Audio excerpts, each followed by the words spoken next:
Bonjour à tous et bienvenue pour cet épisode numéro 438 du Basket Lab, le laboratoire du jeu. Et aujourd'hui, la suite de notre bilan en 2025, équipe par équipe, avec cette fois-ci les Los Angeles Lakers, en compagnie de Jérémy de QI Basket, bien entendu. Et puis, comme d'habitude, pour soutenir le podcast, iTunes, Spotify, YouTube, petit like ou petites étoiles. Bienvenue dans le Basket Lab.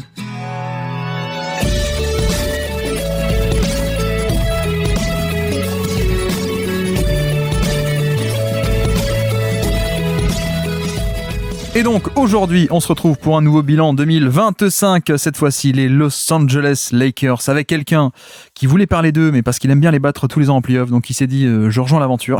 C'est Jérémy. Comment ça, Jérémy ? Ah bah écoute, ça va. C'est vrai que les Lakers, ils me sont sympathiques depuis 3-4 ans. Et du coup, à chaque fois que tu me proposes quelques équipes là pour cette série, je prends les Lakers. Ouais. Ce qui est un peu paradoxal, parce que moi je trouve que les séries Denver Lakers, bon, il y a un peu la blague Twitter, etc., c'est que des 4-0, mais en vrai les séries sont disputées, quoi, tu vois. Et Michael Porter Jr. est parti, pour moi une de ses meilleures actions en carrière, Playoff 2024, là, le 3 points complètement absurde, après un rebond offensif de Gordon sur la transition, après le dunk. Tu vois de quelle action je parle ou... Oui, et c'est sa meilleure série en carrière, je pense. Hein. Ouais. Au global, quoi. C'est la seule où il a shooté avec régularité toute la série, et où en plus de ça, il trouvait d'autres manières, je trouve, d'apporter quelque chose. Mais ouais, clairement, c'est des séries qui étaient sympas à chaque fois, même le 4-0 en 2023, oui, c'est une série qui a accroché. Tous les matchs sont cool à voir ou à revoir, quoi. Je préfère largement cette série-là que tu vas prendre des séries qui vont en 7 matchs parfois, mais tu te dis quand est-ce que ça termine, quoi. Il y a blowout, puis blowout dans l'autre sens, puis blowout dans l'autre sens. Alors une à laquelle je pense, c'est Mavs Suns, je crois, de 2022. Je l'avais trouvé horrible, ça. Bah d'ailleurs, il y avait le Denver-Minnesota qui était allé en 7 matchs là. Donc, ok, le match 7, un peu de tension, mais je sais pas si tu te souviens, c'était des baffes d'un côté et de l'autre, quoi. C'était que des torgnoles l'an passé, là, 2024. Ouais. Non, je pensais aussi à des séries de type Est, premier tour, genre Hornets Heat, ça va en 7 matchs et on est là, mais s'il vous plaît, arrêtez. C'est pas ça, il y avait pas mal de maillots, ouais. Non, même avant, c'était, tu sais, c'est l'époque Jeremy Lin à Charlotte, c'était l'époque le Miami d'avant, quoi. Ouais, bon, bref. Bon, à part ça, comment ça va, Jérémy, fan de Denver, hein, si vous n'avez pas compris, Jérémy de QI Basket, excusez-moi, fan de Denver, puisque QI Basket est la secte de Nikola Jokic, le 5 fois MVP. Comment ça va à part ça ? Bah écoute, ça va, l'été se passe, rien de bien particulier de ce côté-là, quoi. Ouais. Toujours une belle jambe, ça te fait une belle jambe cet été, on peut le dire. C'est ça. Je pense qu'on pourra continuer ce running gag encore quelques mois, donc vas-y. C'est vrai que je sais pas quand est-ce que ce sera publié. Non, je pense que ce podcast va être publié avant celui sur Denver. Donc, totalement anachronique. Bon, bref, Jérémy, que vous connaissez bien entendu. Je crois que tu avais déjà fait les Lakers l'an passé avec moi sur les bilans 2024. Mais donc, les bilans, aujourd'hui, les Lakers, bilan 2025, vous connaissez le format. 10 stats de la saison, c'était l'ancien format, l'ancien nom en tout cas. 5 chacun, des stats intéressantes en elles-mêmes ou des stats un peu de prétexte pour aborder plein de petits sujets. Et Dieu sait qu'il y en a beaucoup aujourd'hui à aborder avec ces Los Angeles Lakers. Plein de joueurs intéressants, plein de stats collectives intéressantes, plein. Mais avant ça, Jérémy, avant de rentrer dans les stats du jour, je dois te dire que c'est toi que le destin a choisi. C'est toi qui dois me flageller sur la place publique. Je t'en prie. Luka Doncic vient de re-signer aux Lakers il y a 2-3 jours à peine. Vas-y, fais-toi l'instrument du peuple. Est-ce que tu es déçu Est-ce que tu es déçu, Guillaume ? Je te le demande. Alors ça, c'était pas la question. Non, mais pour le coup, c'est vrai qu'on peut en parler un peu avant de commencer sur les stats, vu que c'est l'actu très fraîche. Re-signature de Doncic aux Lakers. Qu'est-ce que tu penses un peu de tout ça ? Moi, c'est plus pour sa carrière que ça m'inquiète un peu. Dans l'absolu, ça ne lie pas forcément à la franchise, dans la mesure où si jamais ils n'arrivent pas à remodeler le projet post-LeBron James, il pourra toujours dire en fait je veux partir. Mais c'est vrai que en fait, une carrière, il y a quand même des phases, et je trouve que Luka Doncic, il avait eu la phase aux Mavs où il était censé rentrer dans la période où l'équipe était la plus compétitive et la mieux construite autour de ses qualités et ses défauts. Ouais. C'est vrai que le trade met un sacré coup à ça, et que là il débarque d'une franchise qui est elle plutôt dans une fin de cycle, et ça va être dur de monter un effectif hyper cohérent autour de Luka Doncic dans ces conditions. Et c'est vrai que ça m'inquiète un peu pour lui de me dire ce serait dommage qu'il passe 3-4 ans dans une équipe très moyenne où tous les ans il doit s'arracher pour être 7-8e, quoi. Donc là, tu te places surtout dans le référentiel Doncic, hein, on est d'accord. Ouais, clairement. Parce que c'est moi ce qui m'a le plus marqué. Ouais. Oui, non, mais c'est assez trivial hein, dans le référentiel Lakers de dire bon bah c'est génial, bah oui évidemment de re-signer Doncic. Mais alors je suis un peu d'accord avec toi, enfin sur certains aspects. Bon sur le côté fun, mais à la limite le côté fun on n'est pas dans l'analyse. C'est vrai que ça aurait été marrant d'avoir une free agency avec des gens qui se battent pour avoir Luka Doncic, ça aurait été cool. Mais justement c'est aussi un peu ça le truc. Moi je persiste et signe hein, que ça me paraissait pas une évidence 100%, tu vois, qu'il re-signe aux Lakers. L'idée derrière mon raisonnement, c'était de dire, en fait, bah, quitte à pas être payé 80 millions par an et avoir ce super max, pourquoi est-ce qu'il re-signerait aux Lakers où, comme tu dis, il y a encore des problèmes où on est, enfin, c'est pas qu'il y a des problèmes, c'est qu'on est un peu en transition en termes d'effectifs. Pourquoi, quitte à avoir que 50 millions par an plutôt que 80, bah pourquoi pas aller signer pour 50 à Denver avec Jokic, son méga pote, ou carrément avec Wembanyama, quoi. C'était un peu mon idée.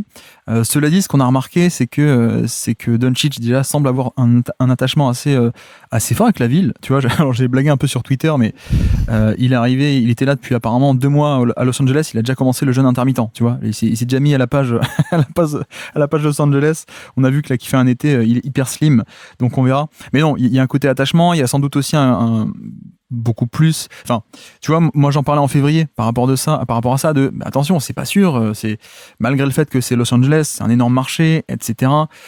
Pour moi c'était pas sûr à 100%, peut-être que 80-85, on est d'accord. Bah finalement il y a un peu de tout à reconstruire, il n'y avait pas des tonnes d'assets, mais à la limite ça peut venir, mais je sais pas, ça me paraissait pas une évidence en tout cas. Non, moi non plus. Pour être honnête, je pensais qu'il y avait même de bonnes chances qu'il fasse, enfin qu'il re-signe pas cet été, qu'il fasse sa saison et qu'il se dise ok, je verrai à la fin de l'été si vraiment ça vaut le coup de rester dans cette équipe. Et ouais, je m'étais même pris à me dire effectivement. En vrai, pourquoi pas Denver? Parce que ça fait quand même des années qu'on a ce truc qui revient un peu à tous les All-Star Games, à chaque fois qu'ils se croisent avec Nikola Jokic, où tu dis que c'était à peu près viable, et t'as même cette possibilité, je me disais, où en fait, pendant la saison, ils décident de décaler, et ça se tombait bien, vu qu'on avait Jamal Murray, qui était exactement au même salaire, donc c'était nickel. Mais ouais, moi aussi, j'étais un peu dans cette idée de me dire, enfin, il était très attaché à Dallas, il avait été drafté à Dallas, donc enfin entre guillemets, et ça avait du sens de rester même dans les moments un peu plus compliqués, mais là il avait pas choisi d'être aux Lakers et potentiellement il allait partir. Ouais. Et bon, enfin tant mieux pour les fans des Lakers. C'est vrai, pour Doncic, j'attends de voir quoi. Bah, disons qu'il y aurait peut-être eu des situations au moins similaires, parfois meilleures, sur la Free Agency 2026. Mais cela dit, pardon, j'ai retrouvé ce que je voulais dire. Déjà, moi, en février, j'avais un peu omis le côté prolongation en interne, tu vois. Pour moi, c'était, bon, bah, il est en fin de contrat, il va aller en Free Agency 2026. J'avais un peu oublié cet aspect-là de prolongation qui peut arriver avant, qui, on va pas se mentir, nous gâche un peu les Free Agency. Je sais pas ce que t'en penses, mais ouais. quand il y a tout qui tombe le 25 juin plutôt que le 1er juillet, et que, bon, c'est un peu pénible, mais à la limite, ok. Mais cela dit, je pense que de base, il n'avait pas non plus tant d'attache que ça aux Lakers, pour le coup, parce qu'il, comme tu dis, il n'aurait pas quitté Dallas, ça c'est sûr, mais Lakers, bon, on savait pas. Cela dit, déjà, premièrement, ça reste les Lakers, donc ça, c'est un atout assez formidable. Et je le répète d'ailleurs à longueur de podcast, pour moi, c'est pas trop gros marché versus petit marché, c'est Los Angeles et New York versus tout le reste, en fait. Et presque. Et même New York, en réalité, je trouve que ça fait pas le poids face aux Lakers. Hein. C'est quand même moins que Los Angeles, on est d'accord. Donc déjà, il y a cet aspect-là, un peu attrait de la ville, de l'institution peut-être aussi, et même surtout le côté, tu vois, tu parles de... Là où je suis un peu moins d'accord avec toi, c'est que... Enfin, je suis d'accord sur le fait que peut-être en 2026, il n'aura pas une équipe pour le titre. Je pense tout de même que ça peut se reconstruire assez vite pour lui, parce que c'est les Lakers, et que d'ailleurs la prolongation n'empêche pas un maximum de cap space pour 26 ou 27, je sais plus. Mais grosso modo, voilà, une fois que t'as Doncic, les mecs viennent, quoi. Et notamment les gros free agents. Donc de ce point de vue-là, je m'inquiète pas pour du court / moyen terme. Je pense que ça peut assez vite se reconstruire. Cela dit, pour expliquer aussi un peu le choix, au-delà du côté, au-delà de tout ça, déjà il y a la perte financière. Et tu vois, il a perdu un super max là. Il était censé signer pour 80 millions par an là actuellement. Donc il a perdu ça. Il a perdu 250 millions à peu près en tout le contrat de Shai. Et donc finalement là il signe pour 150 et on te propose 150 après avoir perdu 250, tu les prends quoi, tu les prends le plus vite possible entre guillemets. Donc il y a ça parce que au final dans la vie on sait jamais quoi, donc le plus tôt possible, le mieux c'est tu sécurises un peu d'argent. Je pense que c'est un argument. Et le deuxième, c'est aussi le fait que d'un point de vue contractuel, ça fait que sa prolongation qu'il a signé cet été, va l'amener jusqu'en 2028 Or, en 2028, il aura 10 ans de carrière. Et donc, quand il va re-rentrer en free agency à ce moment-là, après 10 ans de carrière, il sera éligible, au bout de vétéran de 10 ans, à encore un méga offre Supermax, tu vois, et ça débloque une nouvelle somme, je veux dire. Donc, il y a aussi une question de timing par rapport à ces contrats, alors que s'il n'avait pas prolongé cet été, qu'il était allé en free agency l'été prochain, il aurait signé pour 4 ou 5 ans, ça aurait repoussé. Donc je veux dire, il y a aussi ce truc de, tu vois, d'arriver le plus tôt possible vers ce prochain contrat. le plus tôt tu arrives à ce contrat des 10 ans, le mieux c'est, quoi. Et d'ailleurs, ça a un peu commencé à sortir, le côté, il pourra signer pour 4-5 ans, 500 millions, je crois, un truc comme ça. Donc voilà, il y a aussi cette donnée très contractuelle, très factuelle et très argent, en fait, premièrement, il avait perdu une grosse somme, donc là, tu récupères déjà le plus tôt possible, mais en plus, ça te fera re-rentrer en free agency plus tard, même plus tôt, pardon. Donc c'est bien pour son âge. Et puis la ville de Los Angeles, tu te dis, voilà, pour attirer des free agents, ça me paraît assez cool. Mais voilà, je suis pas non plus choqué, mais je m'attendais pas forcément à ce qu'il signe aussitôt. Cela dit, pardon, j'ai enfin retrouvé ce que je voulais dire tout à l'heure, excuse-moi. Je pense aussi qu'on n'est pas comme en février. Enfin, je te pose la question, mais si on voit LeBron qui est pas très content depuis le mois de juin, qui remue un peu les choses et qui est un peu flou, qui fait un peu de la com, je pense que si LeBron est un peu entre guillemets énervé, c'est que justement et précisément la franchise a l'air de faire quand même beaucoup de choses en faveur de Doncic. Donc en ce sens, c'est peut-être aussi un peu des éléments qui ont été avancés, tu vois, signer DeAndre Ayton que lui voulait, signer Marcus Smart. Il y a peut-être un côté faciliter la prolongation parce que le front office a montré qu'il était un peu enclin à sa cause en fait.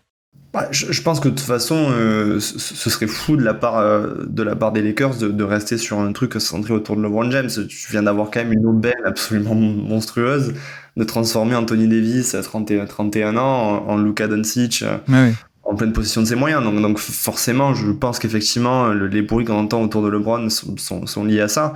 Je pense que ça valorise pour Luka Doncic sa position. C'est plus le fait que, mine de rien, il y a toujours cette notion d'argent, et je pense que c'est assez facilement compréhensible de favoriser cette notion-là. Mais on sait aussi des fois que les timings de durée de contrat, les timings de choix de re-signature peuvent aussi quand même avoir un impact énorme sur qu'est-ce que tu peux faire sportivement dans ta carrière. Et je pense qu'il y a beaucoup d'exemples de ça. Tu vois, par exemple, j'avais à l'époque ce truc de Carmelo Anthony qui avait toujours signé, tu sais, en décalé de 1 an avec le reste de la draft 2003. Ouais. Et c'est vrai que ça m'avait marqué parce qu'effectivement, à chaque fois qu'il aurait eu des opportunités de trouver des équipes, clairement, il arrivait 1 an trop tard, quoi. Donc, voilà, je pense que c'est un truc auquel il faut faire attention, même si en soi, signer un contrat, ça veut pas dire après que tu peux pas demander ton transfert ou autre. Mais oui, je pense qu'en soi, c'est cohérent d'un point de vue financier, ouais. Donc financier, le timing des contrats, l'attrait de Los Angeles aussi par rapport à la ville, le style de vie, tu vois, ça, on n'y pense pas. Enfin, moi j'aurais bien aimé le voir à Denver avec Jokic. Après, c'est pas moi qui vis à Denver non plus. Non pas que Denver soit horrible, mais voilà, il y a un côté ville aussi. Et puis j'ai aussi pas de mal à croire qu'un mec comme Doncic, qui était où Kobe était un peu une de ses idoles, aime bien aussi le côté blason, quoi, le côté l'institution, ça en jette, quoi. Et que tu peux te dire aussi en un sens, c'est pas souvent que t'as l'opportunité d'être la tête de proue de la franchise de NBA. Alors pas pour tout le monde, hein, mais et même pour ceux qui l'aiment pas, je veux dire, même pour ceux qui n'aiment pas les Lakers, ça reste la franchise de NBA ou une des deux, quoi.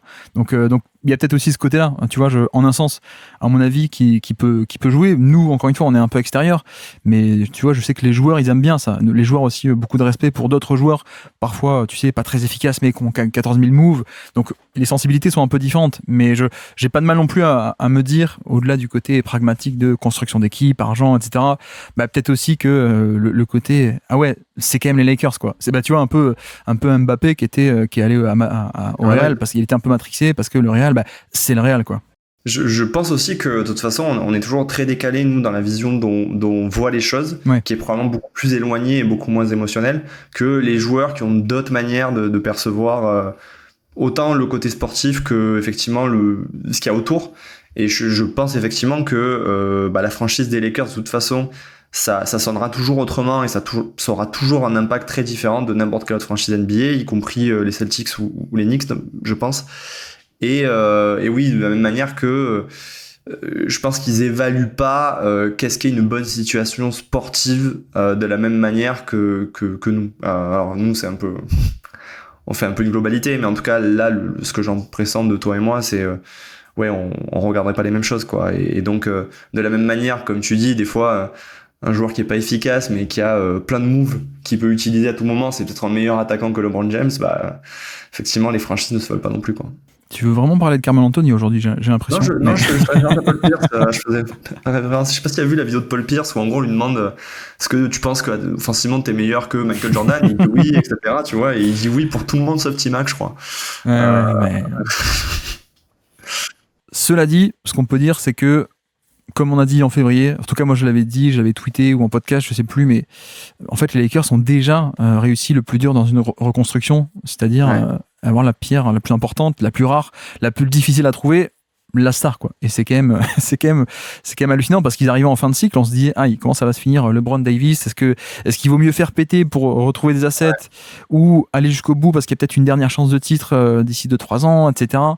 Bon, ben les mecs, le nouveau cycle, ça y est, il est gagné, quoi. T'as Luka Doncic, en plus maintenant sous contrat, donc c'est quand même génial. Bref, d'autres choses à dire sur cette prolongation, sinon on peut enchaîner. Sinon dire que d'ailleurs, je sais pas si t'as vu, les Spurs ont re-signé De'Aaron Fox. Oui, bah, j'y pensais. C'est cher, hein. C'est cher, mais je pense qu'il y avait un peu un côté où, tu vois, voilà, Doncic c'est fini, allez, on prolonge De'Aaron Fox, parce que je pense que les Spurs étaient quand même un peu à l'affût. Ils étaient un peu à l'affût, mais bon. Donc voilà pour cette parenthèse contrat, une fois n'est pas coutume. Et donc on peut commencer ce podcast bilan 2025. Je peux te lancer. Quelle est ta première stat du jour à nous présenter pour ces Lakers 2025?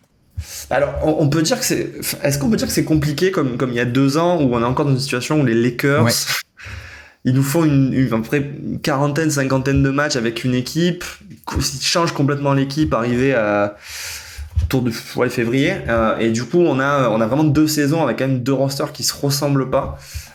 Moi le truc quand même qui m'a marqué, c'est que donc du coup il y a une version jusqu'au 10 février et une version à partir du coup du 11-12, et que l'attaque des Lakers passe de 9e sans Luka Doncic à 17e. Et c'est quand même inattendu, je trouve. Donc tu dis depuis le 12 février, l'attaque a un peu baissé. Bah ouais, l'attaque baisse dans cette période-là. Et je suis pas spécialement, tu vois, intuitivement, j'ai pas eu d'explication à ce phénomène-là, quoi.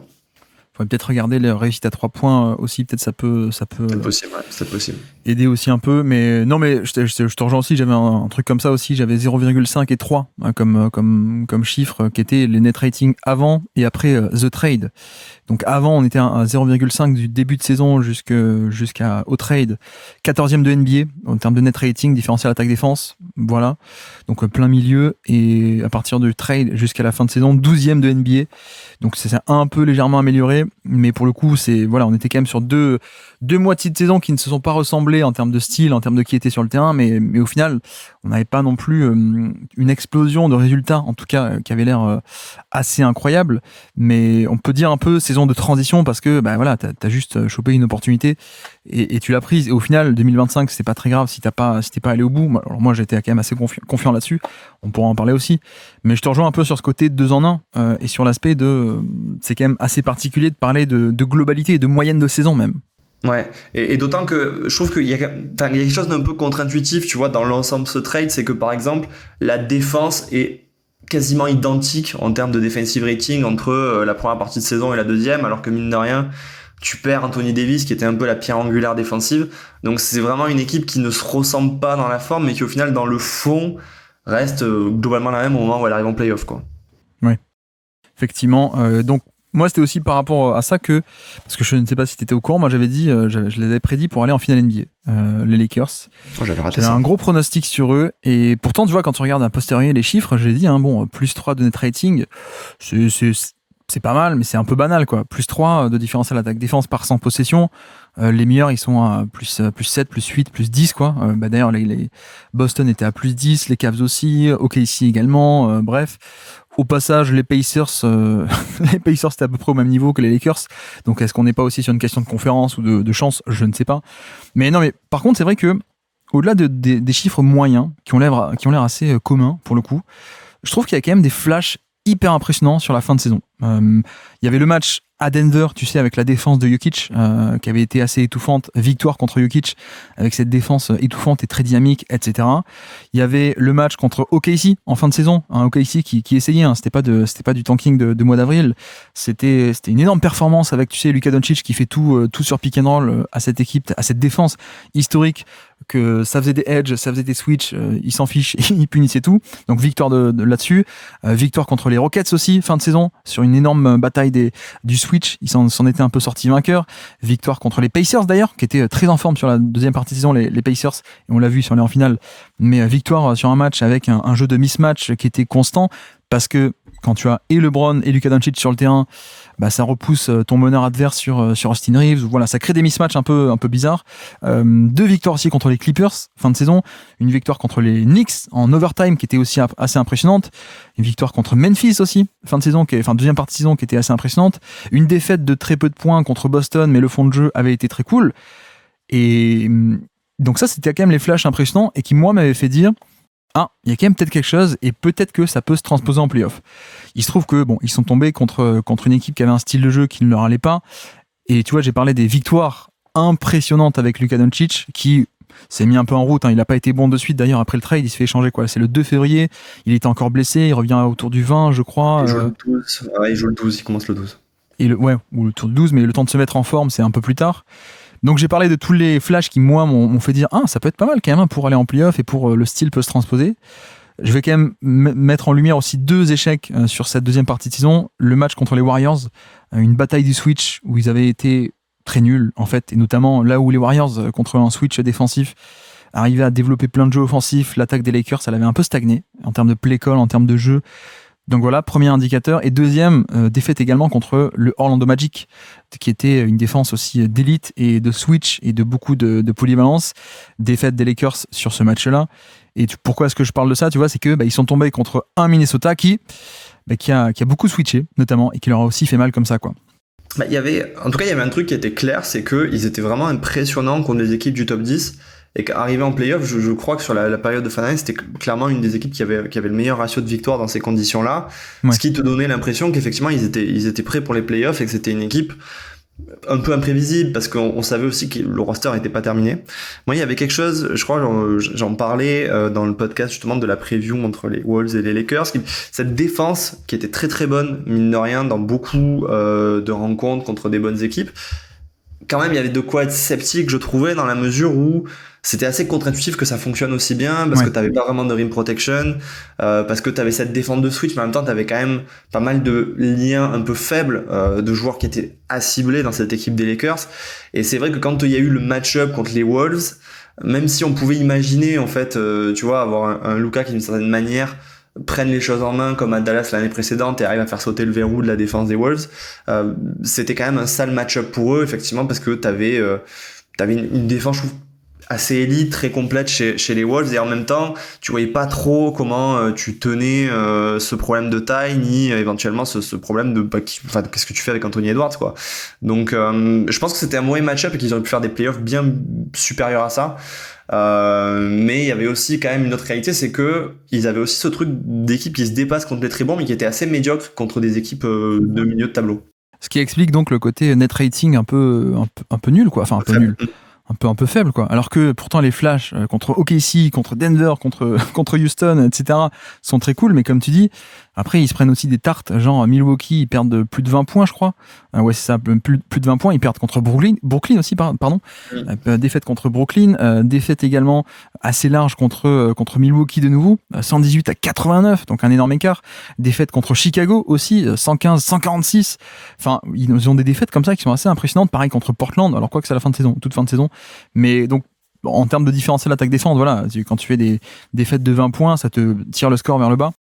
Mais oui, je te rejoins un peu que au final, autant je pense que l'attaque se transposait assez bien et qu'il y aura d'autres problèmes. Je pense qu'on va les aborder aussi par la suite. Mais l'attaque pouvait se transposer. On connaissait la formule Luka Doncic. Moi, là où je vais peut-être été floué, c'est par certaines perfs défensives. Et que le niveau défensif global était peut-être plus bas que ces flashs qu'on a eu par match, en fait. Et que, comme tu dis, en fait, la défense même de deuxième partie de saison sans Anthony Davis, elle était pas si bonne que ça, quoi. Donc au final, c'est moins étonnant. Donc ouais, c'est un peu 2 saisons 1, on va dire. Et même la deuxième partie de saison était assez particulière, mais ok. Bah tiens, d'ailleurs, tu me permets de placer ma première stat du jour. Vu qu'on est un peu sur les playoffs, moi, c'était 5. Le nombre de joueurs qui, sur la série de playoffs, ont joué plus de 20 minutes par match. 5. À peine 5 joueurs ont joué plus de 20 minutes par match. c'est très faible, hein. C'est très très faible. Donc on a les 5 titulaires, on va dire, en tout cas ceux qui sont devenus les 5 titulaires, avec les fameux matchs où ils jouent 48 minutes, non, c'est ça, ou toute une deuxième mi-temps, je sais plus exactement. Mais donc c'est Doncic, Reeves, LeBron, Hachimura et Finney-Smith. Et sinon, on a Gabe Vincent qui était à 19 minutes par match sur la série de playoffs. Vanderbilt, un peu gadget, à 12 minutes par match. Et après, il n'y a plus rien, quoi. Donc en fait, malgré tout ça, malgré ce qu'on vient de dire sur l'attaque, la défense, les flashs, bons, pas bons, est-ce que le problème principal, c'était pas le manque de profondeur dans cette série ? J'ai l'impression qu'il y avait vraiment 2 types d'équipes dans ces playoffs. T'avais vraiment des équipes qui avaient été construites pour avoir de la profondeur, et t'avais des équipes comme les Lakers, comme les Knicks, comme les Nuggets, qui n'avaient absolument pas cette option-là. Et on était revenu à un truc, je trouve, qu'on n'avait plus vu depuis des années, c'est-à-dire des rosters. On avait vu ça un peu avec Brooklyn, l'année où il y a l'hécatombe en 2021, mais on était revenu à des rosters qui tournaient des fois des mi-temps entières ou quasiment avec 5-6 joueurs. Et les Lakers étaient clairement touchés par ce syndrome-là. Et je trouve que c'était quand même un peu étonnant parce que t'avais des joueurs sur lesquels t'avais pas de certitude, mais t'avais quand même des joueurs avec des qualités que je trouve que tu pouvais exploiter. Tu vois, le fait que Dalton Neck, je vais pas y arriver, t'arrives pas du tout à l'utiliser pendant les playoffs, je trouvais ça presque un peu dommage parce que son début de saison était plutôt encourageant, quoi. Ouais, je suis d'accord. Mais c'est là aussi, hein, on peut parler de net rating, on peut parler de match-up, on peut parler de rebond offensif, tu vois. Ça aussi, pourquoi est-ce que Minnesota a dominé ? C'est parce que rebond offensif. Mais pourquoi ? Parce que niveau densité de joueurs, Redick n'a pas eu assez de joueurs qui, selon lui, étaient compétents des deux côtés du terrain. Il n'y en avait que 5 qui lui plaisaient pour prioriser un peu le spacing également. Et donc, tu as souffert parce que tu as joué small ball pour le spacing et tu t'es fait manger au niveau du rebond offensif, quoi. De Randle, mais aussi de Gobert, qui est quand même moins impressionnant d'habitude que Randle au rebond offensif. Donc oui, il y a un peu ce côté. Tu sais, nous, en plus, on fait un podcast spécial supporting cast tous les ans avant les playoffs. Et il y a une espèce de corrélation, on se rend compte que les mecs où on dénote le plus de profondeur en termes de supporting cast, il y a une très forte corrélation entre ces équipes-là et les équipes championnes ou finalistes, quoi, tu vois. Tu prends le Boston 2024, tu prends le OKC cette année qui était parmi les meilleurs, voilà, il y a un lien très fort entre cette profondeur et aller loin en playoff. En l'occurrence, les Lakers, il n'y avait pas ça, quoi. Donc, mais en même temps, je sais pas non plus à quel point c'est un manque de profondeur ou aussi peut-être le coach qui a peut-être pas fait confiance à certains profils, pour le coup. Je pense que c'est sans doute un peu des deux. Redick a peut-être un peu abusé sur la fin. Il y aurait eu d'autres façons d'exploiter cet effectif, comme tu dis, avec Knecht, par exemple. Mais après, voilà, on va pas se mentir non plus, c'est pas que Redick. Tu regardes l'effectif, t'avais le choix entre soit un joueur totalement offensif, donc Knecht, soit sinon un joueur totalement défensif, Vanderbilt ou Jordan Goodwin, qui sont cool, hein. Mais il n'y a pas ce côté, en effet, un peu compétent des deux côtés. Et ça, ça s'achète pas, quoi. Enfin, si, ça s'achète, mais à la free agency. mais tu peux pas l'acquérir d'un coup, quoi. Tu peux pas claquer des doigts et avoir ça. Tu as fait des compromis, t'as fait des trades pour avoir Doncic, et donc t'as laissé partir des joueurs, mais voilà, c'était peut-être pour moi la limite principale, le manque de profondeur et de vrais bons joueurs de playoff, en fait. Oui, non, mais clairement, et c'est pour ça d'ailleurs que je disais en début de podcast quand on parlait de Luka Doncic que ça m'inquiétait un peu pour lui, c'est que mine de rien, pour acquérir ce genre de choses, soit ça prend du temps, soit il faut quand même avoir des assets, et voilà, on le disait, c'est pas évident la situation des Lakers à ce niveau-là, et malheureusement, ça peut se retrouver, comme ça a été le cas là, dans le manque de profondeur. Moi, je reste persuadé quand même qu'effectivement, il y a eu un petit abus de JJ Redick qui vraiment a été jusqu'au boutiste, à un niveau assez exceptionnel. Mais oui, comme tu dis, t'avais vraiment le choix entre faire des compromis défensifs ou offensifs, et tu manquais de joueurs qui étaient un peu, qui t'offraient un équilibre. Et malheureusement, ouais, ils l'ont payé en playoff, face à en plus un match-up qui était, je trouve, quand même pas évident. Peut-être contre une équipe un peu moins équilibrée, ça aurait pu passer, mais là... Oui, d'accord. Qu'est-ce que j'avais comme stat aussi Oui, tiens, juste vite fait, parce qu'on parle un peu de net rating, tu sais. Une stat marrante, ils sont à plus 5 de win differential. Est-ce que tu l'avais celle-là de stat ou pas ? Non. Le fameux win differential, ils sont à plus 5. C'est-à-dire que, comment ça se passe ? Donc c'est le premier de NBA, premier win differential de NBA. Grosso modo, tu as un net rating, donc à quel point tu différenciais l'attaque-défense, ok. À partir de ce net rating, on extrapole une stat totalement abstraite, hein, c'est pas réel, mais abstraite, de expected wins, des victoires attendues selon ton fond de jeu proposé. Et ensuite, on fait la différence entre ces victoires attendues et tes victoires réelles, tu vois. Et en l'occurrence, ils ont eu 50 victoires réelles, alors que le fond de jeu suggéré, entre guillemets, à peine 45. Donc, grosso modo, c'est les Lakers qui ont eu le plus de sur-victoires relatifs à leur fond de jeu, en un sens. Et dans ces cas-là, on peut regarder, est-ce que c'est peut-être lié parfois au clutch, tu sais, le côté, ah bah oui, mais le net rating ne reflète pas parce qu'il y a des fins de match clutch, donc perdus de 1, 2, 3, 4 points, et finalement, voilà. Et en fait, non, ils sont à 60% de victoire dans le clutch, finalement, sur en plus une quarantaine de matchs quasiment, donc c'est la moitié de saison, mais c'est pas trop ça, donc c'est pas là-dessus qu'il y a une explication. Mais je crois que tu t'en as un peu parlé, enfin, on en parlait spécifiquement sur la fin d'année, le côté, ils font des grosses victoires et des grosses défaites aussi. Et en fait, ça a été le cas sur toute la saison, quoi. Et notamment la première partie de saison, leurs victoires, elles sont très très courtes. Donc pas beaucoup de. Tu vois, par exemple, ils battent Memphis 128-123. Voilà, le genre de victoire classique. Et par contre, leurs défaites sont énormes. Donc tu vois, c'est même pas caractéristique de la fin d'année avec Doncic, ça a été le cas toute la saison. Donc je vous invite à aller voir la page de Basketball Référence si vous voulez. Il y a un peu cette visualisation par rapport à des barres vertes, c'est les victoires qui montent vers le haut, ou des barres rouges qui descendent vers le bas, mais en fonction des points justement. Et t'as des toutes petites barres vertes au début, sur le début de saison, c'est que des petites victoires. Et après, t'as des énormes barres rouges. Donc je pense que, tu vois, par rapport à ça, le net rating est une moyenne. En l'occurrence, parfois, la moyenne n'est pas représentative, notamment cette équipe qui gagnait des matchs, mais pas de beaucoup, et qui parfois en perdait en lâchant un peu totalement le score, quoi. Donc c'est un peu particulier. J'ai pas le souvenir d'une saison comme ça, pour le coup, tu vois. Non, mais ouais, clairement que ça a détraqué leur valeur. De toute façon, ce côté où tu gagnais des matchs assez largement en fin de saison, tu gagnais vraiment dans le dur en début de saison, et puis par contre, quand tu prenais des gifles, tu prenais des grosses gifles. Et puis d'ailleurs, je pense que, je sais pas si c'est ton cas, mais moi, c'est vrai que de les voir en 3e position en fin de saison, ouais, ça fait clairement pas partie des équipes qu'on avait imaginé à cette position. Si tu reviens vers février-mars, ouais. Je pense qu'on imaginait tous Memphis, Houston, Denver, mais absolument pas les Lakers qui étaient dans une course au play-in à ce moment-là. Donc c'est vrai que ils ont vraiment surperformé, particulièrement en fin de saison.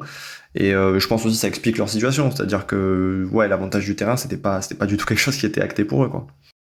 Mais tu vois, sur le début de saison, à peine 4 victoires de plus de 10 points jusqu'au All-Star Game. Ah oui, à peine d'accord. 4, hein, c'est quand même pas beaucoup. Par contre, 12 défaites de plus de 10 points, et dont la moitié qui sont carrément de moins de 10 points, dont la moitié de moins de 20 points. Donc il y a... Mais ça, je sais pas à quel point il y a un côté coaching ou pas d'ailleurs, ou c'est l'effectif, mais il y avait un côté, j'ai l'impression, où on commençait à perdre, on abandonne, quoi. Je caricature peut-être, hein, mais peut-être il y a un peu de ça. Mais donc voilà, tout ça pour dire, attention à ces net ratings aussi parfois qui sont des moyennes. Et là, le win differential est assez marrant parce que ça ne veut pas dire que les Lakers auraient dû avoir moins de victoires. Ça veut dire que les moyennes de net rating sont pas toujours représentatives, peut-être. On peut le formuler comme ça. Voilà pour ce premier point sur ces 2 saisons en une et ces 2 saisons un peu particulières pour le coup. On a bien compris.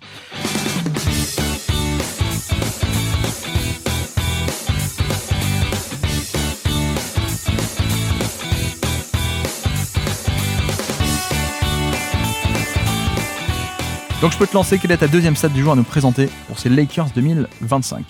Bah écoute, alors je suis parti sur quand même sur Luka Doncic. Ouais. Au final, aux Lakers, 73e percentile sur en gros l'efficacité, donc pour un parti reprise dans sa période avec les Lakers, qui est mine de rien assez éloigné de ce qu'on a vu produire ces 2 dernières saisons à Dallas.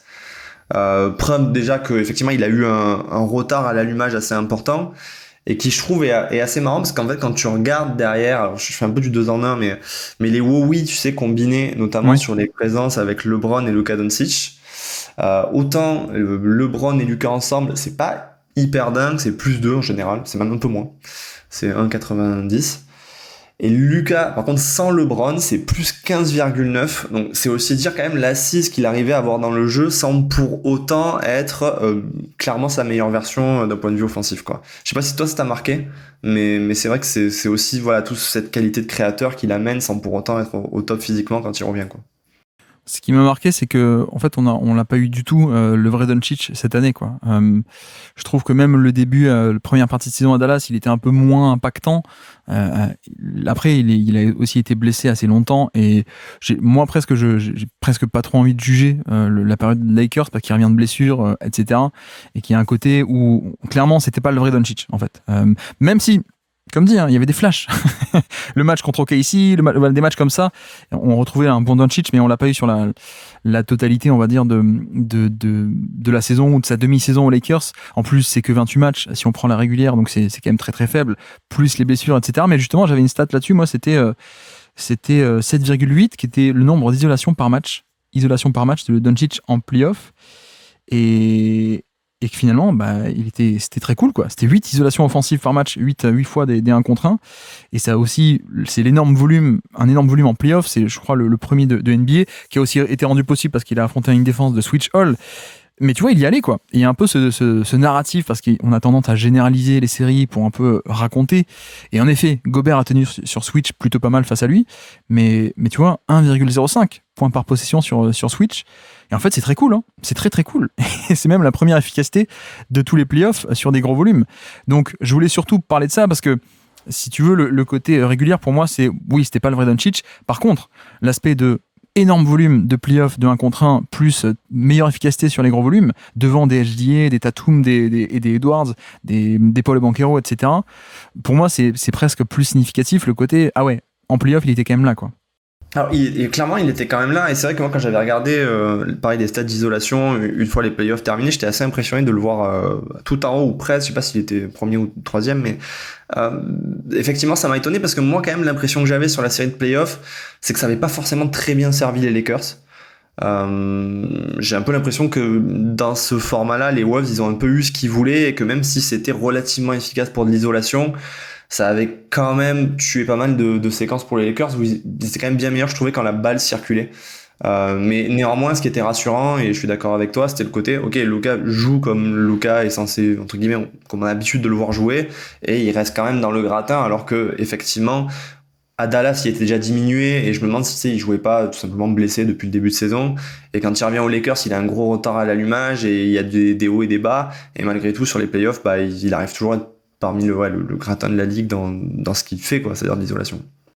Disons que même un mauvais Luka Doncic, ça reste top 5 joueur du monde, quoi, je pense, assez facilement, quoi. Parce que tu vois, on parle du fait que c'est un peu une année off, qu'il était un peu pas forcément efficace, ou on l'a pas senti aussi bon qu'avant. Enfin, les chiffres d'efficacité sont quand même très bons, quoi, pour le coup. On parle pas d'un coup il devient inefficace, il devient nul. Non, ça se maintient. Mais je te rejoins aussi sur l'aspect de création, quoi. Mais c'est aussi pour ça que les Wolves ont fait un switch all. Parce que, ok, tu sais que tu vas un peu prendre cher parfois sur isolation, il va les mettre, ces tirs, mais tu bloques un peu en switchant, tu bloques un peu tout le jeu collectif, quoi. C'est un peu l'idée. Donc ouais, c'était un peu ça, mais j'avais pas d'autres stats, moi, sur Doncic. Je sais pas si t'en as d'autres, mais comme il a fait que 28 matchs, j'avais pas plus que ça à dire, si ce n'est que vraie année off. Et rappelons aussi l'aspect blessure, enfin même l'épisode blessure, le drama blessure, puisque tu sais que ça fait partie un peu apparemment des trucs qui collaient pas, quoi. Le staff voulait le faire arrêter longtemps à Dallas, ce qui ne plaisait pas au GM, et que patati et que patata. Et au final, quand on voit les blessures de fin de saison, enfin bref, je pense qu'il aurait pu se faire le tendon d'Achille, quoi. Apparemment, d'après ce qui a été dit, c'est que s'il ne s'était pas arrêté comme il lui avait voulu, il se serait peut-être fait le tendon d'Achille, un peu comme des Lillard, comme des Haliburton, etc. Donc ouais, mais j'ai hâte de voir. Moi, je crois qu'on avait parlé l'an passé avec Quentin de Mavs FR dans le bilan. On avait dit ouais, mais un jour il va revenir. Il va revenir d'un Slim Doncic, exactement comme on avait eu, tu sais, le Slim Jokic autour de 2020 là. 2020. Alors la saison 2020 avant le Covid. D'ailleurs, depuis, il a bien repris Jokic. Il a un peu repris, mais il est quand même mobile, cela dit. Mais il est quand même mobile. Là, oui, clairement. Bon, désolé pour Dallas, excuse-nous. Ça va se passer aux Lakers parce que je sais pas si t'as vu les photos de son été là. Je pense que c'est peut-être l'an prochain, la saison où il est non pas à plus 5 d'efficacité relative à la moyenne, mais plus 15, la saison historique, c'est peut-être l'an prochain aux Lakers, quoi.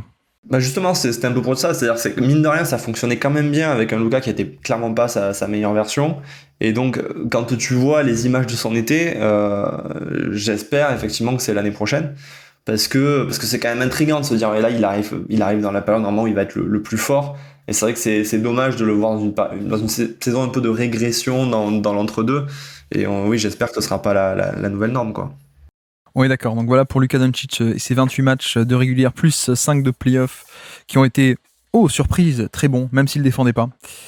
Mais ne parlons pas de Voldemort, on n'a pas le droit de prononcer son nom, le GM des Mavs. Ma deuxième stat du jour, moi, si tu me permets, 19e, les Lakers c'était 19e en fréquence de tir au panier. 19e à peine, je dis ça pourquoi ? Parce que l'an passé et depuis 2 ans, sous un certain Darvin Ham, qui a été largement critiqué en tant que coach, mais que moi j'aimais bien, les Lakers étaient 2e. deuxième de NBA. Je crois qu'on avait parlé ensemble d'ailleurs l'an dernier de cette pression au panier. L'an dernier, les Lakers étaient deuxième, l'année d'avant aussi deuxième en fréquence de tir au panier, ce qui est assez intéressant vu que les tirs au panier sont les tirs les plus rentables du basket et également la zone la plus dangereuse du basket. Il n'y a pas que la rentabilité de stats ou chiffres, il y a aussi le fait que si tu es au panier, a priori, tu es souvent plein cœur de la défense, donc c'est là où tu peux tout distribuer, créer le plus de décalage, etc., etc. Bref, les Lakers c'était élite avec Darvin Ham. Pour mettre cette pression au panier, pour faire des cuts, pour faire des pick and roll. Anthony Davis en pivot, même si lui il veut pas jouer en pivot, je ne sais pas pourquoi, mais c'était quand même génial ces line-up avec Davis en pivot. Et là on est toujours aussi efficace au panier, 70% comme l'an passé, comme OK. Donc comme sous Darvin Ham, on est efficace, mais avec beaucoup moins de tirs au panier, 19e en fréquence comparé à 2e de NBA l'an passé. Et c'est vrai que ça fait une différence. Et tu vas me dire où sont partis ces tirs. Ils sont partis également en partie à 3 points.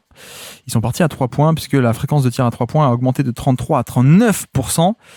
Après, question très simple à ton avis. Est-ce que ça valait le coup ? Est-ce que ça valait le coup d'échanger des tirs au panier pour des tirs à 3 points ? Je caricature beaucoup, mais est-ce que ça valait le coup ? L'an dernier, offensive rating 117,5. Cette année, 116,3. Donc, a priori, sur la big picture, on va dire, ça n'a pas été si intéressant que ça de trader, d'échanger du cercle pour du 3 points, mais comme tu dis, on pouvait s'y attendre vu que de base, le tir au panier est largement plus rentable que le tir à 3 points. C'est ça. En soi, je trouve qu'ils n'ont pas trop reculé dans la mesure où ils se sont beaucoup plus appuyés sur du jump shot.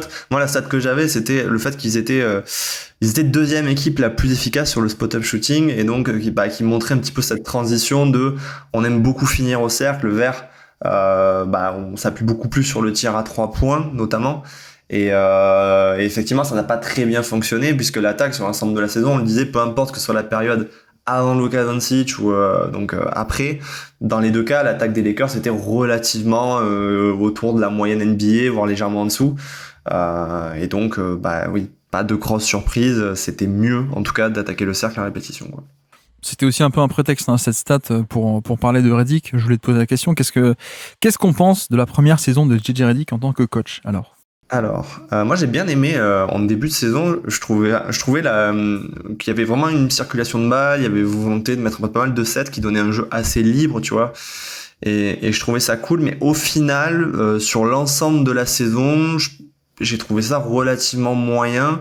Et je trouve que, philosophiquement, moi j'étais comme toi, j'aimais bien Darvin Ham, même si, il y avait peut-être des défauts de rotation, etc., que tu pressens bien quand tu suis l'équipe au quotidien. Mais oui, je suis moyennement finalement convaincu par la première saison de JJ Redick, quoi. Darvin Ham, il a les mains dans les poches, il appelait pas les temps morts. Donc c'est bien un mauvais coach, quoi, tu vois. mais je peux comprendre que des fois c'est sur les choix de joueurs, sur le fait d'avoir des rotations un peu instables, ça peut être pénible. Mais c'est vrai que oui, je trouvais qu'en tout cas dans la théorie et dans la mise en pratique, c'était relativement honnête et c'était une équipe qui jouait comme tu dois jouer en 2024, quoi. Je suis d'accord, et tu vois, d'ailleurs cette saison ils sont aussi 4e pire équipe de NBA en termes de nombre de drives par match. Ils sont efficaces, ils les mettent, mais ils sont quand même, ils en font assez peu, quoi, pour le coup. Et sur Redick, j'avoue que moi alors de base, je suis pas fan ou pas fan, c'est juste que le mec n'a jamais été assistant, donc n'a jamais bossé dans un coaching staff avant d'être coach. Donc ça déjà c'est pas pour dire il va être nul, c'est pour dire en fait on n'en sait rien, quoi. C'était vraiment la grande interrogation pour le coup. Pareil, ouais. Sachant qu'il y a quand même plein de mecs qu'on a connus où c'est qui tout double, quoi. Tu vois, Derek Fisher ou des mecs comme ça. Ensuite, t'as Jason Kidd qui a fait la transition. C'était pas mal au début. C'était pas mal à la fin, actuellement. Mais au milieu, c'était un peu bof, quoi. Derek Fisher, c'était un peu la cata. Steve Kerr, le cas est un peu particulier parce qu'il avait quand même bossé en tant que GM pendant assez longtemps à Phoenix. Mais il a quand même sauté le pas un peu de nulle part sans trop d'expérience de coaching staff. Et voilà. Steve Nash aussi.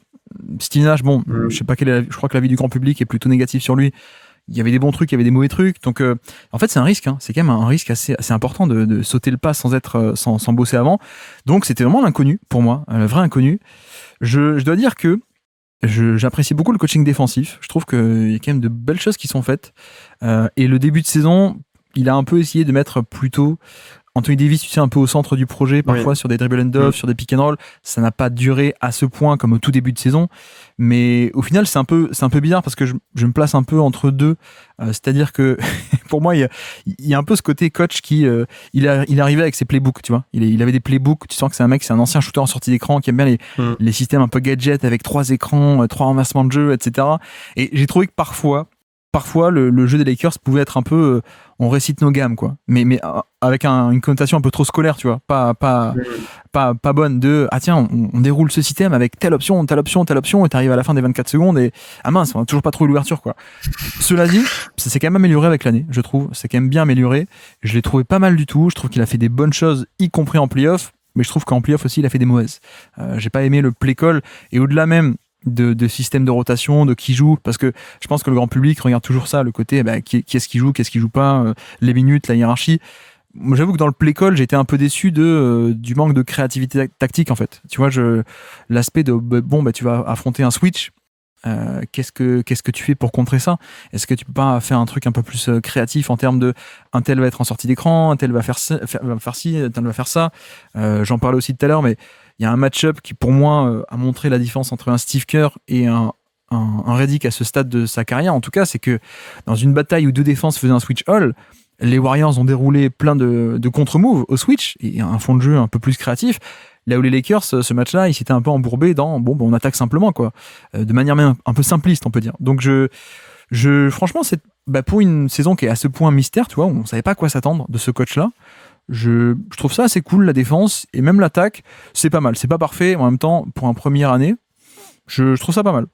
Et je pense que c'est pour ça que j'ai préféré justement le début de saison, parce qu'au début j'ai été assez sensible à ce truc de t'arrives avec un playbook, il est quand même, je trouve, assez imaginatif, même s'il y a un côté un peu gadget. Je trouve que ça donnait une animation offensive qui était sympa, et je crois qu'on avait parlé, moi, je crois, au bout de 2 semaines avec lui, où on disait offensivement, le fait de mettre Davis au centre du truc, moi je trouvais ça plutôt sympa. Et après, au fil de la saison, je commençais à me dire, mais est-ce que vraiment, en ayant, tu vois, LeBron James, est-ce que c'est vraiment ce type d'attaque que tu dois favoriser? Et mais oui, la saison passant, j'ai trouvé que ça manquait peut-être un peu d'ajustement à la qualité de l'effectif, peut-être. Mais par contre, vu que tu fais le comparatif avec d'autres coachs qui se sont lancés comme ça sans vraiment d'expérience, j'ai l'impression que c'est un de ceux qui s'en est le mieux sorti. Tu vois, par exemple, Jason Kidd, de mémoire, ça marche bien une saison, puis une fois que la bizarrerie de sa défense ou je crois que t'essayais d'éliminer un max, les tirs à mi-distance, elle commence à être un peu pressentie. D'un coup, la défense, elle fonctionne plus, la défense des Bucks. Et là, Jason Kidd, tu te dis, il est temps qu'il s'en aille. J'ai l'impression que JJ Redick, c'était quand même quelque chose qui est plus dans l'air du temps. Et en même temps, c'est beaucoup mieux que des Chauncey Billups ou autres coachs comme ça qui sont, je trouve, complètement passés à côté pendant plusieurs années, quoi. Et Billups qui est en train de devenir un bon coach, mais après c'est ça, qui reste en position en poste parce que c'était Portland aussi, quoi. Donc il a eu le temps d'apprendre, mais voilà, ce qu'il a appris en 2 ans ou 3 ans de head coach, il aurait aussi pu l'apprendre en tant qu'assistant. Après, on peut dire aussi, oui, mais parfois t'as des assistants stars pendant 10-15 ans qui deviennent head coach et ça passe pas non plus, quoi. Tu vois, je sais pas moi, David Fisdale par exemple, qui était un assistant star de Spoelstra à l'époque Big 3 Miami. Il a eu quoi? Il a eu Memphis, ça s'est pas bien passé, et puis New York, et puis voilà, quoi. Donc tout ceci est très difficile à juger.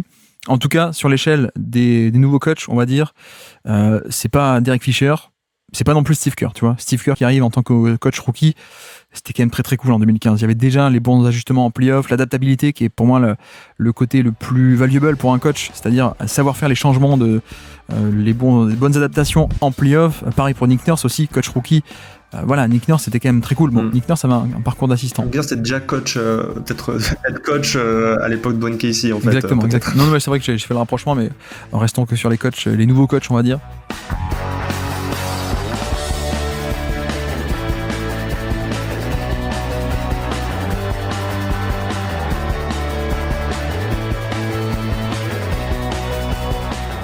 Quelle est donc ta 3e stat du jour à nous présenter pour ces Lakers 2025? Écoute, un petit peu dans la lignée du coup de ce qu'on voit collectivement. Ce que je trouve intéressant, c'est que tu as un Austin Reeves qui sort une nouvelle saison extrêmement efficace, alors que il a jamais mis aussi peu de pression sur le cercle. Donc il a une chute de fréquence et d'adresse même dans la finition au cercle, et pour autant il réussit à être autour, je crois, des 1,25 points par tir pris. Donc, très bonne saison de sa part. Peut-être que effectivement avec l'arrivée de Doncic et la présence de LeBron, on aurait pu imaginer que son rôle il devienne un petit peu gadget, et pourtant non, il continue de rester assez central dans l'attaque des Lakers. Et même si en playoff ça a été beaucoup moins bon, et que je me suis dit effectivement face à des défenses de très haut niveau, peut-être qu'il a un peu plus de mal à faire la différence. Toujours est-il que il conclut une nouvelle saison où tu te projettes bien, je trouve, avec lui chez les Lakers, quoi. Je suis d'accord. Effectivement, on est sur j'avais les stats là, plus 7% par rapport à la moyenne. Plus 7%, c'est quand même assez énorme. 1,26 points par tir, comme tu dis, en chiffre brut, et non pas en relatif, mais en brut. Et parmi les joueurs avec plus de 25% d'usage, 7e scoreur le plus efficace de NBA, parmi les gros volumes, on va dire. Pas les énormes volumes, mais les gros volumes. Donc c'est pas mal. Et c'est vrai que moi, c'est pour ça que j'ai toujours été fan, même très fan de lui, c'est ce côté. En fait, il a toujours été très, très efficace, quoi. Que ce soit au panier, sur un faible volume, mais à 3 points aussi. Et c'est un peu ce qui est étonnant dans sa carrière, parce que il se fait pas drafter en sortie de Wichita State, je crois. Il fait 2 facs. Mais le point d'interrogation à l'époque, c'était d'accord, c'est sympa, mais quid du jump shot, en fait. Et là, ça fait 3 ans qu'il fait du 41%, 37 l'an dernier, un peu moins bon, et de nouveau 39% à 3 points. Et là encore, je parle que de 3 points, mais on a aussi du pull-up à 3 points, on a aussi des pull-up à 2 points. Sur les longs tirs à 2 points, tu vois, il est encore à 44% cette année, 42% l'an dernier, 48% il y a 2 ans. On est sur un mec qui, très efficace. Et c'est marrant que tu en parles comme ça. Tu dises que le volume se soit pas réduit. Moi, c'était presque l'inverse. Ma question par rapport à lui, c'était de dire, mince, est-ce qu'on n'a pas atteint un plafond, parce que je m'attendais à plus, quoi, tu vois. Mais peut-être que moi, j'avais des attentes peut-être un peu démesurées. De quoi, d'augmenter le volume de finition au cercle? Non, pas que du cercle, en général. Tu vois, on est à 25, quasiment 25% d'usage cette saison pour lui. Et je me dis, est-ce que, voilà, il a 27 ans, il vient d'avoir 27 ans. Y a-t-il un palier supplémentaire, ou est-ce que il va juste rester le mec à 25% d'usage, ou 22, 23? Voilà, un joueur de complément, deuxième, troisième option d'équipe, grosso modo, à peu près ça. Ouais. Ou est-ce qu'il y a un step supplémentaire de non, moi il me faut 30% d'usage et je vais quand même être efficace sur ces 30%. Je ne sais pas, mais en tout cas en l'état, on a quand même affaire à un joueur qui est extrêmement intéressant de par l'efficacité, mais aussi le passing. On n'a même pas parlé de ça, mais c'est aussi un créateur Benjamin qui est très intéressant. C'est ça, c'est qu'en fait là les Lakers, je pense que leur principale force une fois arrivés en post-saison, c'est de se dire on a 3 créateurs de très haut niveau, et effectivement Luka Doncic va être celui qu'on met le plus en avant, mais tu savais que t'avais encore quand même LeBron qui a 40 ans, se sort bien, et Austin Reeves qui est effectivement à la fois un excellent scoreur en termes d'efficacité, mais aussi un créateur. Et j'ai trouvé que justement en post-saison, c'est un peu ça qui m'a inquiété entre guillemets, c'est de dire ok, face à de bonnes défenses quand même, j'ai trouvé qu'il avait plus de mal à créer et il avait plus de mal à finir. Je sais pas toi comment tu as perçu ces playoffs, mais ouais, moi j'étais un peu déçu, quoi. Playoffs, il a effectivement panne d'efficacité, panne de création aussi, mais c'est peut-être là aussi où on voit le plafond dont je parle, c'est-à-dire que c'est peut-être aussi un mec qui n'est pas on va dire chapeau en termes de création pure, et donc quand tu dois faire face à une défense d'élite de Switch Hall, pardon pour les familles, mais je vais faire un peu une comparaison avec Jamal Murray. C'est un peu ce qu'on a vu aussi Jamal Murray l'an passé, tu sais. Ou Jamal Murray, quand il est à Denver, la série de deuxième tour, quand il devait être un peu le créateur sans Jokic, les mecs des Wolves ont balancé des McDaniels, des Edwards, des Alexander Walker, etc. Étouffant, et il a pu rien faire, quoi. Donc je me demande à quel point c'est pas aussi là où on voit le plafond de Reeves, où c'est très sympa, c'est extrêmement efficace. Après, tu lui demandes de créer face à littéralement une des 2 meilleures défenses de périmètre de NBA. À quel point est-ce que c'est pas un peu embêtant? Et encore, je dis ça, mais tu vois, en fait, quand tu regardes les chiffres, c'est surtout le fait que il a pas bien shooté à 3 points sur la campagne de playoff, sachant qu'il en a tenté beaucoup, qu'il était aussi beaucoup là pour faire du spacing. Voilà, tu regardes ces stats, 62% de ses tirs en playoff étaient à 3 points, ce qui est un peu démentiel, hein. C'est énorme comparé à d'habitude. Il est autour des 30-40% quoi, de tirs à 3 points par rapport à son propre répertoire. Donc 6 tirs sur 10 c'était à 3 points, et il n'a pas été efficace à 3 points sur un petit échantillon. Donc c'est aussi en ce sens que j'ai un peu envie de nuancer le côté effondrement en playoff, parce que c'est peut-être juste un côté aléatoire, on va dire, ou manque de réussite sur le jump shot, mais le jump shot peut être un peu aléatoire. Mais sinon, il score bien en panier, il score bien un peu partout, donc je sais pas comment dire. J'ai l'impression qu'il y a aussi juste un plafond par rapport à quelles sont ses qualités face à de la défense d'élite, en fait. Ouais, moi c'est un peu mon ressenti, c'est-à-dire que moi j'ai l'impression que le très haut volume de tir à 3 points, en tout cas la très grosse proportion de tir à 3 points, elle vient aussi du fait que t'as pas réussi à obtenir autre chose et ce que t'aurais espéré en premier lieu. Et je pense que c'est, à l'instar d'un Jamal Murray face à des excellentes défenses, Ouais. un peu la problématique de ce genre de joueurs d'entre-deux qui sont pas assez élites non plus pour créer en toutes circonstances. Et en soi, c'est pas gênant selon comment ton effectif est construit, mais faut voir pour les Lakers comment tu te projettes dans l'après LeBron James et effectivement quel rôle aura Austin Reeves et dans quel niveau de l'organigramme il se situera. En tout cas, en tout cas dans une période où je trouve qu'il y a des très très grosses défenses qui émergent, à l'instar effectivement d'OKC ou des Wolves, c'est un point d'alerte dans la construction de ton effectif à minima, quoi. Après, ça, c'est quand on est dans son référentiel. On dit, est-ce qu'il peut faire plus? Non, il peut pas faire plus. Il y a telle peut-être limite, etc. Dans le référentiel Lakers, si c'est ta, entre guillemets, troisième option, j'aime pas ce terme, mais si t'as deux autres créateurs élites à côté qui sont LeBron et Doncic, franchement, avoir ce mec-là, c'est quand même génial, quoi. Parce que moi, ce que j'aime bien aussi, c'est, au-delà de l'efficacité qui est géniale, il y a aussi le passing, création un peu secondaire, on va dire, en termes de pick and roll, qui se combine très bien d'ailleurs avec LeBron. LeBron poseur d'écran ou Reeves en petit poseur d'écran aussi. Mais donc le passing est là. Et d'ailleurs, tu vois, je te disais, 7e plus efficace de NBA sur les joueurs qui ont plus de 25% d'usage.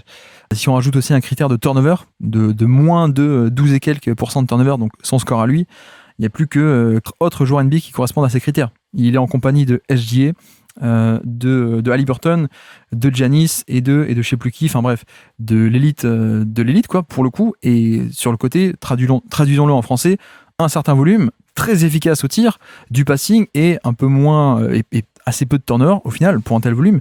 Donc c'est très cool. Mais j'aime aussi la valeur double de on et off ball. Donc tu vois, tu parlais du drive. Le drive, il est 9e sur 51 joueurs à plus de 10 drives par match. Donc top 10 parmi les gros drivers. Il ne le fait pas sur de l'explosivité. Il le fait avec du toucher de balle. Il le fait avec des tirs en fin de drive qui sont des flotteurs ou des petits pull-ups à 1 mètre du panier. Il le fait aussi avec des fautes. Il provoque beaucoup de fautes. Donc au final, il est génial sur drive. Même si c'est pas un gros volume, il est quand même génial. Mais catch and shoot aussi. 40% sur les catch and shoot à 3 points, ce qui est quand même très bon. En fait, je vais pas dire joueur de complément parce que ce serait peut-être il y a une connotation un peu role-player, un peu négative, mais c'est un joueur parfait à mettre à côté de un ou deux autres gros créateurs en fait. C'est ça, et peut-être pour faire la différence, parce que du coup on faisait une comparaison avec Jamal Murray, justement une des principales différences entre les deux, c'est le fait qu'il y en a un qui est payé comme une quatrième option, c'est-à-dire que c'est un contrat à, je crois, 53 millions sur 4 ans, donc il va être payé 13-14 millions les 2 saisons à venir. Là du coup ça te fait tout à fait sens, et effectivement Austin Reeves est, je pense, bien au-dessus de sa valeur, en tout cas de ce que tu payes pour l'avoir, et du coup dans le contexte où tu te dis il y a un moment donné où il y a un après LeBron et il sera toujours aligné avec Luka, en fait ça fait parfaitement sens de garder Austin Reeves parce que sa valeur elle est juste, quoi. Je suis d'accord. Donc ça, c'était ta 3e stat du jour sur Austin Reeves, et donc moi de mon côté pour ma 4e. Bon, on y va, on va y aller. Moi, c'est 1,15. C'est les points par tir tentés par LeBron James en fin de drive. Donc, tous les tirs en fin de drive, que ce soit des flotteurs, que ce soit des lay-ups au panier ou donc aussi la productivité au lancer franc. Tout ceci mis ensemble, 1,15 points par tir tenté. Parmi les gros drivers, donc plus de 10 par match, il en avait 51 en NBA. Il est 25e. 25e sur 51, donc il est encore dans la moyenne. On peut le dire comme ça, vers à moitié plein, si vous voulez. Encore dans la moyenne. Cela dit, l'an passé, je ne sais pas si tu te rappelles, mais il était 4e meilleur de NBA. Et en termes de chiffres bruts, on était à 1,32 comparé à 1,15 cette année. Il était 4e meilleur de NBA. Là, j'en viens à me poser la question, que se passe-t-il, quoi ? Comment ça se fait qu'on ait une telle chute qui n'est pas non plus catastrophique, hein, mais pourquoi ça a baissé ? Voilà, très simplement, pourquoi ça a baissé ? Est-ce qu'il y a une question de déclin physique de sa part, parce qu'il vieillit ? Ou est-ce qu'on a un aspect de contexte ? Par rapport au physique, première piste, je me dis, déjà, il a 40 ans. Il vient de fêter 40 ans, il va sur ses 41. Donc, en fait, c'est pas comme, tu sais, comme quand on passe de 26 à 27, quoi. Et plus tu avances, plus chaque année, un poids de plus en plus lourd, on va dire, dans ce déclin physique. Donc, potentiellement, pourquoi pas avoir une explication de ce côté-là, de enfin rattraper par, comme ils disent, phaser time, quoi. Surtout que niveau, après, on regarde aussi niveau lancer franc, finalement, les lancers francs obtenus sur des drives, presque cette année, il en obtient plus qu'avant. Donc, tu vois, la capacité à provoquer des fautes, à attaquer le contact, ça, il n'y a pas de problème. Il était l'an dernier à 1,5 par match sur des drives. Cette année, il est à 2. Donc, ça bouge pas, le côté agressivité. Et donc, ce qui chute beaucoup, c'est hors lancer franc. C'est l'efficacité, le field goal, on va dire, field goal percentage sur des tirs en fin de drive, 60% l'an passé sur sa finition, sur ses lay-ups ou tout type de tir en fin de drive, qui a chuté à 52 et quelques pour le coup. Et là encore, tu dis, bon, que se passe-t-il sur les tirs en fin de drive? Allons voir. La zone des flotteurs, il est meilleur qu'avant. 39% l'an passé, 46%. Donc c'est pas une question de, bah tiens, l'an passé il était en surchauffe au niveau des flotteurs et cette année non. Non, pas du tout, c'est pas ça. Mais donc ça repousse tout ceci, cette problématique, finalement au panier. Et effectivement, c'est dans la zone du panier où finalement, en fin de drive, au panier, il a été moins bon. Donc ça pourrait un peu recouper avec l'argument de les jambes plus lourdes. Peut-être un aspect comme ça qu'on pourrait l'expliquer, les jambes un peu plus lourdes, ça décolle moins haut. Et tu vois, nous, on s'y habitue parce qu'on regarde toute l'année, on l'a suivi chaque année, LeBron, etc. Mais tu vas te refaire même des vidéos ou des matchs de 2020 avec les Lakers. Il y a une explosivité qui était encore là à l'époque, qu'on n'a plus aujourd'hui, mais on l'a pas vu partir, quoi, finalement. On n'a peut-être pas envie de l'avoir partir non plus, tellement on aime LeBron. Mais je pense qu'il y a un peu de ça.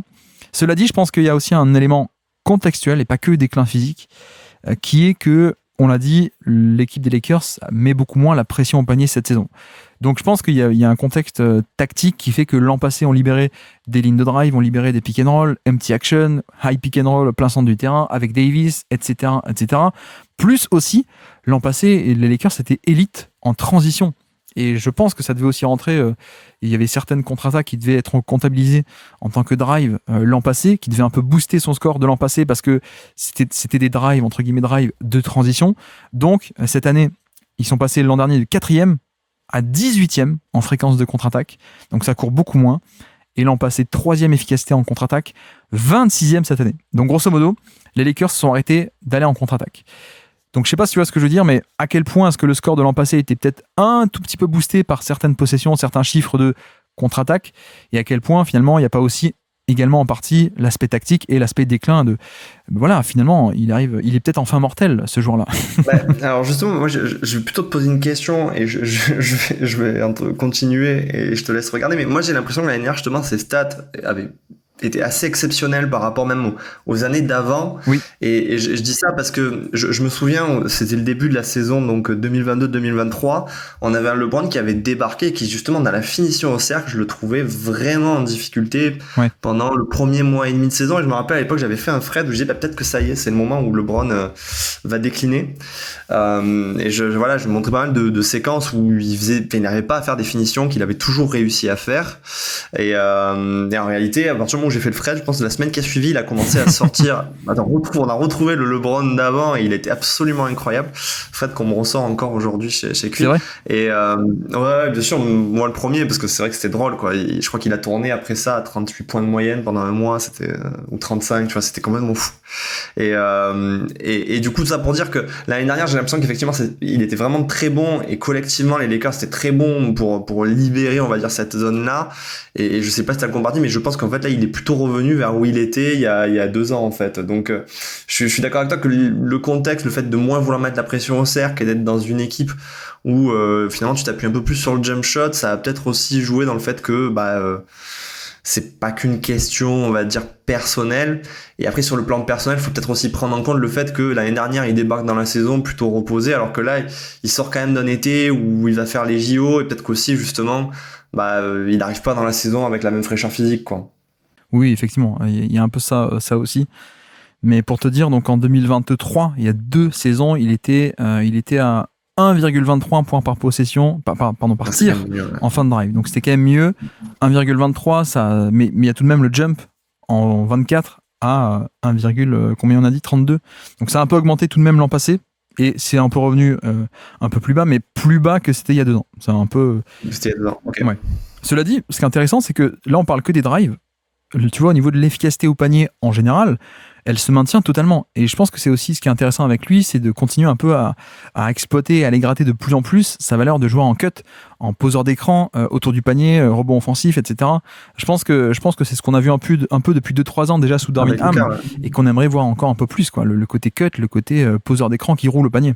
Mais j'ai l'impression que ça a été le cas sur la fin de saison, justement, où il laissait un peu plus les choses à Luka et il se concentrait sur d'autres choses, et je trouvais justement qu'il était beaucoup plus actif sur les coupes et dans ce rôle un peu de PNR où c'est lui le rollman, et ouais, je trouvais ça plutôt intéressant, et c'est vrai que je me dis ça peut être aussi ouais, une dernière évolution de LeBron qui serait quand même assez cool à voir, quoi. Oui, d'accord. Sachant que j'avais aussi noté au niveau des touches par match, donc le nombre de fois où il touche le ballon par match, il a plus de 83 par match cette saison. C'est son plus haut total depuis au moins 2-3 ans. En tout cas, c'est beaucoup plus qu'en 2024 et 23 sous Darvin Ham. Donc il y a eu aussi ce côté, c'est peut-être juste l'aspect, tu sais, de finalement les systèmes de Redick où la balle tourne beaucoup plus, etc. Plus la période où Davis n'a plus été là et où Doncic n'était pas encore arrivé. Donc voilà, c'est un peu le point sur LeBron. Et d'ailleurs sur la défense, avant qu'on enchaîne sur la défense, qu'est-ce que t'en penses? Je sais qu'il y a eu un peu on va dire janvier et février, un peu enflammade, mais pas que sur la défense, même en entier. Je crois que c'est Ben Taylor qui avait dit oui, il est de nouveau top 3 NBA. Je trouve que c'était un peu exagéré à l'époque. Mais même sur la défense, ça s'est un peu chauffé. Redick qui disait ouais, il est all defense. Je vois les flashs et j'ai vu les très bons matchs. Et je trouve quand même qu'on n'était pas à un niveau consistant défensif sur toute la saison. Mais ce qui est normal, il a 40 ans, quoi. Non, mais par contre, je trouvais que c'était vraiment un des meilleurs, si ce n'est le meilleur défenseur extérieur des Lakers on va dire, dans la période avec Doncic. Et justement, je pensais un peu au côté défensif, dans le côté où on le voit faire d'autres choses, c'est-à-dire que vu que il libère la partie de création, je le trouvais assez impressionnant défensivement, notamment en playoff, même s'il y avait eu des moments de moins bien qui peuvent s'expliquer par le fait que faire jouer un joueur de 39 ans 24 minutes d'affilée, c'est pas la meilleure idée du monde. Il y avait quand même, je trouve, de très belles séquences et le comparatif par exemple avec un Doncic en playoff était assez impressionnant, quoi. Il y a toujours ce truc, hein, mine de rien, en fait, le cerveau, ça se perd pas, quoi. Donc, tout ce qui était activité off-ball, on l'a vu, quoi. Mais après, peut-il le faire, comme tu dis, sur des matchs de playoff consécutifs, sur un run entier? En tout cas, peut-il le faire encore avec ce même volume offensif? C'est peut-être la question aussi, quoi. Mais justement, j'ai l'impression que le volume offensif, il va être amené à bouger. Donc, si lui, il accepte, tu penses? justement, je sais pas. Enfin, l'équipe s'oriente, comme on le disait, vers quelque chose qui tourne autour de Luka Doncic. Donc, sans dire qu'il fera plus que LeBron James a fait toute sa carrière, en tout cas, il est quand même pas mal déchargé de la balle, j'ai l'impression, quoi.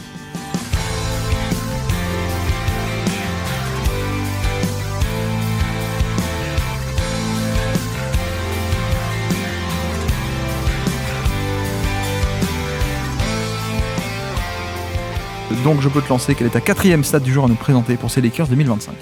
Écoute, moi je voulais parler de Rui Hachimura et c'est quand même sa 2e saison consécutive à 41% à 3 points. Oui.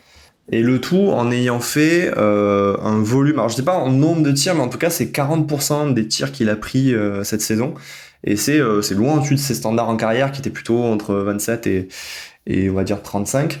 Et en fait, c'est la 3e saison où il est vraiment sur une haute adresse, mais c'est la 2e d'affilée. Et je pense que Rui Hachimura, c'est pas forcément à la base un super shooter à 3 points, mais mis dans un contexte où il a beaucoup de bons créateurs et où justement, c'est vraiment dans un rôle de finisseur et où il prend énormément de catch and shoot, ça marche. Et mine de rien, pour lui, c'est quand même une évolution qui est plutôt souhaitable dans la mesure où au début de sa carrière, c'était plutôt quelqu'un qui devait du coup essayer de finir au cercle ou prendre du pull-up. Je trouve ça vraiment intéressant parce qu'il est encore jeune et que du coup tu le projettes quand même beaucoup mieux dans cette équipe des Lakers, quoi. Le shoot est là alors qu'il n'était pas là avant à Washington. Même à Gonzaga, je veux dire, il y avait un peu des projections de oui, ça va être un bon shooter éventuellement, mais voilà. Mais même en termes de conditions physiques, je sais pas à quel point tu regardais les Wizards en 2021 ou 2022, mais pour moi, on a aussi évolution de ce côté-là. Par rapport à ça, par rapport au côté, il est quand même beaucoup plus mobile. Et je trouve qu'aujourd'hui, c'est devenu un mec qui...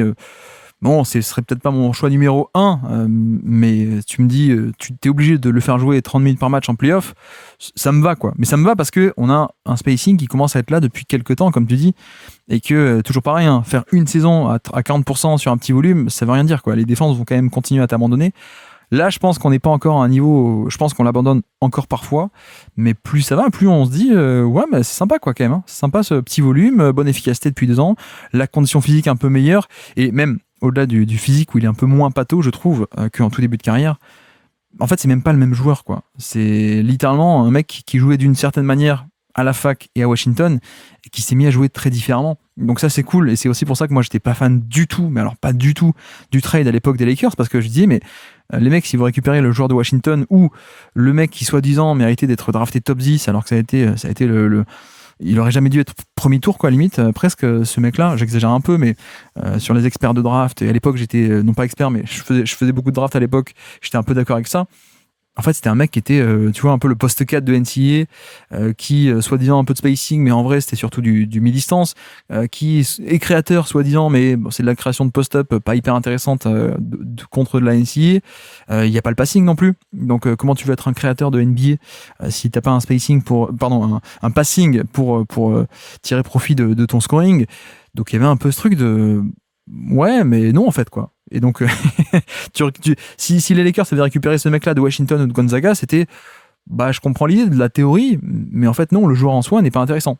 En l'occurrence, on a basculé précisément sur la théorie, la théorie qui n'est plus théorie, hein, de dire, on va complètement réorganiser qu'est-ce qu'il fait sur le terrain et ses qualités, parce que les qualités, elles sont là derrière. Il fallait juste le faire totalement, entre guillemets, changer de sa façon de penser et de jouer, quoi. Ouais, en fait, moi je suis pas du tout la NCAA et je fais pas du tout de draft. T'as de la chance. Mais j'avais l'impression qu'effectivement, le joueur de Washington, pour le peu que j'en voyais, il jouait comme une option principale d'une équipe. Il avait un jeu où il voulait faire de la création pour lui-même, par lui-même. Un peu Randle, quoi, tu vois, le Randle du début. Ouais, un truc exactement. Comme ça, exactement. Et du coup, là, il a évolué aux Lakers comme un role player d'une bonne équipe. Ouais. Et même s'il n'a peut-être pas le niveau défensif, les qualités, on va dire la mobilité athlétique que tu attendrais vraiment d'un très gros défenseur, le fait qu'offensivement, il débloque cette efficacité par notamment effectivement le scoring longue distance, le rend complètement associable à des joueurs type LeBron James, Luka Doncic, chose qu'il n'était pas effectivement dans le profil qu'il avait en arrivant aux Lakers. C'est vrai qu'à la base, moi aussi, j'étais un peu dubitatif quand il débarque à LA, où je me dis, ok, en soi, niveau talent, le trade de l'époque, j'avais l'impression qu'ils étaient gagnants, mais par contre, j'étais pas sûr que ça fit avec l'effectif. Et je trouve qu'il a quand même réussi à sa transformation de manière assez notable, quoi. D'ailleurs, la stat la plus marquante, au-delà de l'efficacité à 3 points, pour moi, j'avais noté 87% de ses paniers sont assistés. 87%, on est tout en bas de l'échelle. Hein. C'est vraiment du role player pur de finition, quoi. Je pense qu'il doit y avoir peut-être des Sam Hauser ou des mecs comme ça à 90%, mais on est tout en bas, quoi. Et pour dire, en début de carrière, on est autour des 64-66, certaines saisons à Washington. Donc beaucoup plus équilibré, beaucoup plus autour des 60% pour un big, sachant que le big aura toujours un peu de catch and finish occasionnel. C'est presque le bas de l'échelle, quoi. J'exagère un peu, mais pas tant que ça. Donc on a une transformation totale de son profil. Et en effet, en fait, ouais, moi je trouve qu'il est très cool, hein. Par rapport au contrat il a quoi, 18 millions l'année, contrat finissant. Après, il y a ça aussi. Nous, on fait le bilan de cette saison et on dit qu'il a été bon, comme depuis 2 ans, et c'est très cool. D'ailleurs, la défense aussi, on n'en a pas parlé, mais le côté défensif, tu vois, la flexibilité qu'il peut t'apporter dans certains line-up, aussi hein, avec Anthony Davis ou pas, le côté small ball, parce qu'il est quand même très bon au rebond également. Donc ça, c'est bien, un poste 4 ou small ball 5 qui est très bon au rebond. Moi, j'aime bien. Cela dit, quid de l'an prochain, parce que il est contrat finissant, donc peut-être que lui, il pourrait sauter dans un trade. C'est même le candidat principal pour, tu vois, alors je parle pas d'aller chercher Nick Claxton, mais un joueur de ce calibre-là, éventuellement, ou un Giannis, je ne sais pas, vu que ça reste les Lakers, mais... Les Nets n'ont pas l'air hyper demandeurs finalement en tour de draft. Hein. Bon, après, de toute façon, il y a Ayton maintenant, donc je pense que s'ils feront Claxton, ce sera peut-être en fin de saison, si Ayton ça marche pas, je pense. Oui, mais non, mais tu vois, Giannis... Giannis qui apparemment continue de réfléchir, pourquoi pas. Non, mais même en termes de trade de mi-saison, s'il y a un truc à faire, je pense que lui, son contrat finissant, qui est de taille moyenne, ça peut être lui. Mais j'avoue que tu m'aurais dit il y a 2 ans, il faut l'échanger, je t'aurais dit, bah oui, évidemment, vas-y, le plus tôt possible même. Aujourd'hui, je te dis, ouais, non, mais franchement, ça me va de le garder, quoi. Même, pourquoi pas de le prolonger, en fait. C'est vrai, c'est ça dépend selon le prix, ça peut vraiment être une belle affaire. Et vu qu'en ce moment, en plus, il n'y a pas beaucoup d'équipes qui ont les moyens de mettre le paquet sur des joueurs comme ça un peu intermédiaires, ça peut être l'occasion de te faire un petit roster sympa sans avoir à surpayer les joueurs, quoi. Je suis d'accord, et donc je peux donner ma 4e stat du jour, c'est ça, de mon côté. Je vais partir sur 2,3. 2,3, ce sont les pick and roll en tant que porteur de balle à ton avis, qui ça? En tant que porteur, attends, 2,3 quoi? Possession terminée par match sur pick and roll. Okay. C'est Anthony Davis, évidemment. Anthony Davis. Et oui, on a parlé de ça. C'est vrai qu'il était là, lui. Et oui, il faut quand même le parler dans les bilans, parce qu'il a fait 9 matchs à Dallas. C'est pas là-bas qu'on va en parler. Il a fait quand même 42 aux Lakers. Pour dire, l'an dernier, nombre de pick and roll terminés par match, donc cette année 2,3. L'an dernier, 2,4. Donc tu vois, ça n'a pas explosé. Ça n'a pas explosé du tout. Cela dit, petite nuance peut-être que on avait ça mesure un peu juste les possessions terminées sur pick and roll. J'ai quand même trouvé qu'en début de saison, tu vois, tout ce qui est passing notamment, c'est là où il avait quand même pas mal progressé. Il avait été mis là-dedans. Sur ce côté, on te donne plein de pick and roll et tu peux un peu organiser l'attaque toi à partir de ça. Des pick and roll avec D'Angelo Russell, avec Gabe Vincent, des mecs comme ça.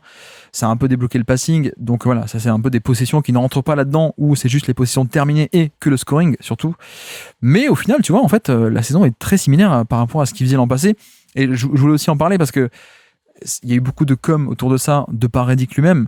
Cela dit, les jeux de main à main de Davis avant, il le faisait aussi un peu, pour le coup. Et donc, en fait, j'avais pas trop d'autres stats à aller chercher sur lui, parce qu'en fait, il fait la même saison que l'an passé, ou qu'il y a 2 ans. C'est juste le Anthony Davis qu'on connaît, qui est largement top 10 NBA quand tu combines, attaque et défense. On a un mec qui est giga efficace, on a un mec qui fait assez peu de passes mais assez peu de turnover, un gros volume, tu vois, 29% du usage encore côté Lakers, avec par rapport à un côté assisté versus non assisté, on est à 62%, donc pour un big, c'est comme dit, c'est le bas de l'échelle, donc ce côté on-ball mais aussi off-ball avec sa finition de pick and roll. Non, vraiment, j'ai cherché partout, il n'y a pas de stats différentes de d'habitude. En même temps, c'est pas très grave, c'est juste qu'on a une saison top 10, encore une fois, de Davis, et j'ai même pas encore parlé de la défense, où même en défense, tu vois, il est moins de 12% de perte d'efficacité qu'il inflige au panier aux adversaires en moyenne, moins de 12%, c'est top 5 de NBA, quoi. C'est avec des Gobert, non, je sais même plus que Gobert cette année, je crois, mais des Kessler, des Porzingis, etc. Donc c'est aussi l'intérêt, et juste pour dire, après, pardon, je te laisse la parole sur Davis, mais je pense aussi que ça a été un peu la clé de voûte de Redick qui a voulu mettre en place des schémas en switch all. Tout ceci partait aussi du fait que c'est facile de faire un switch, c'est d'autant plus facile de le faire et que ça marche quand tu as un mec qui s'appelle Anthony Davis derrière en protection, ou quand tu as Draymond Green, ou quand tu as Bam Adebayo. Parce que juste dire à tes mecs de switcher, il n'y a pas de problème. Mais quand tu changes sur les écrans, tu vas créer des mismatchs, tu vas créer des domaines qui vont être attaqués, il faut compenser derrière. Or, ce qu'on a vu, c'est que un switch ne tient à haut niveau que si tu as un mec qui peut quand même te rattraper la baraque derrière. C'est-à-dire que ton pivot doit savoir changer et être mobile, mais aussi protection de panier.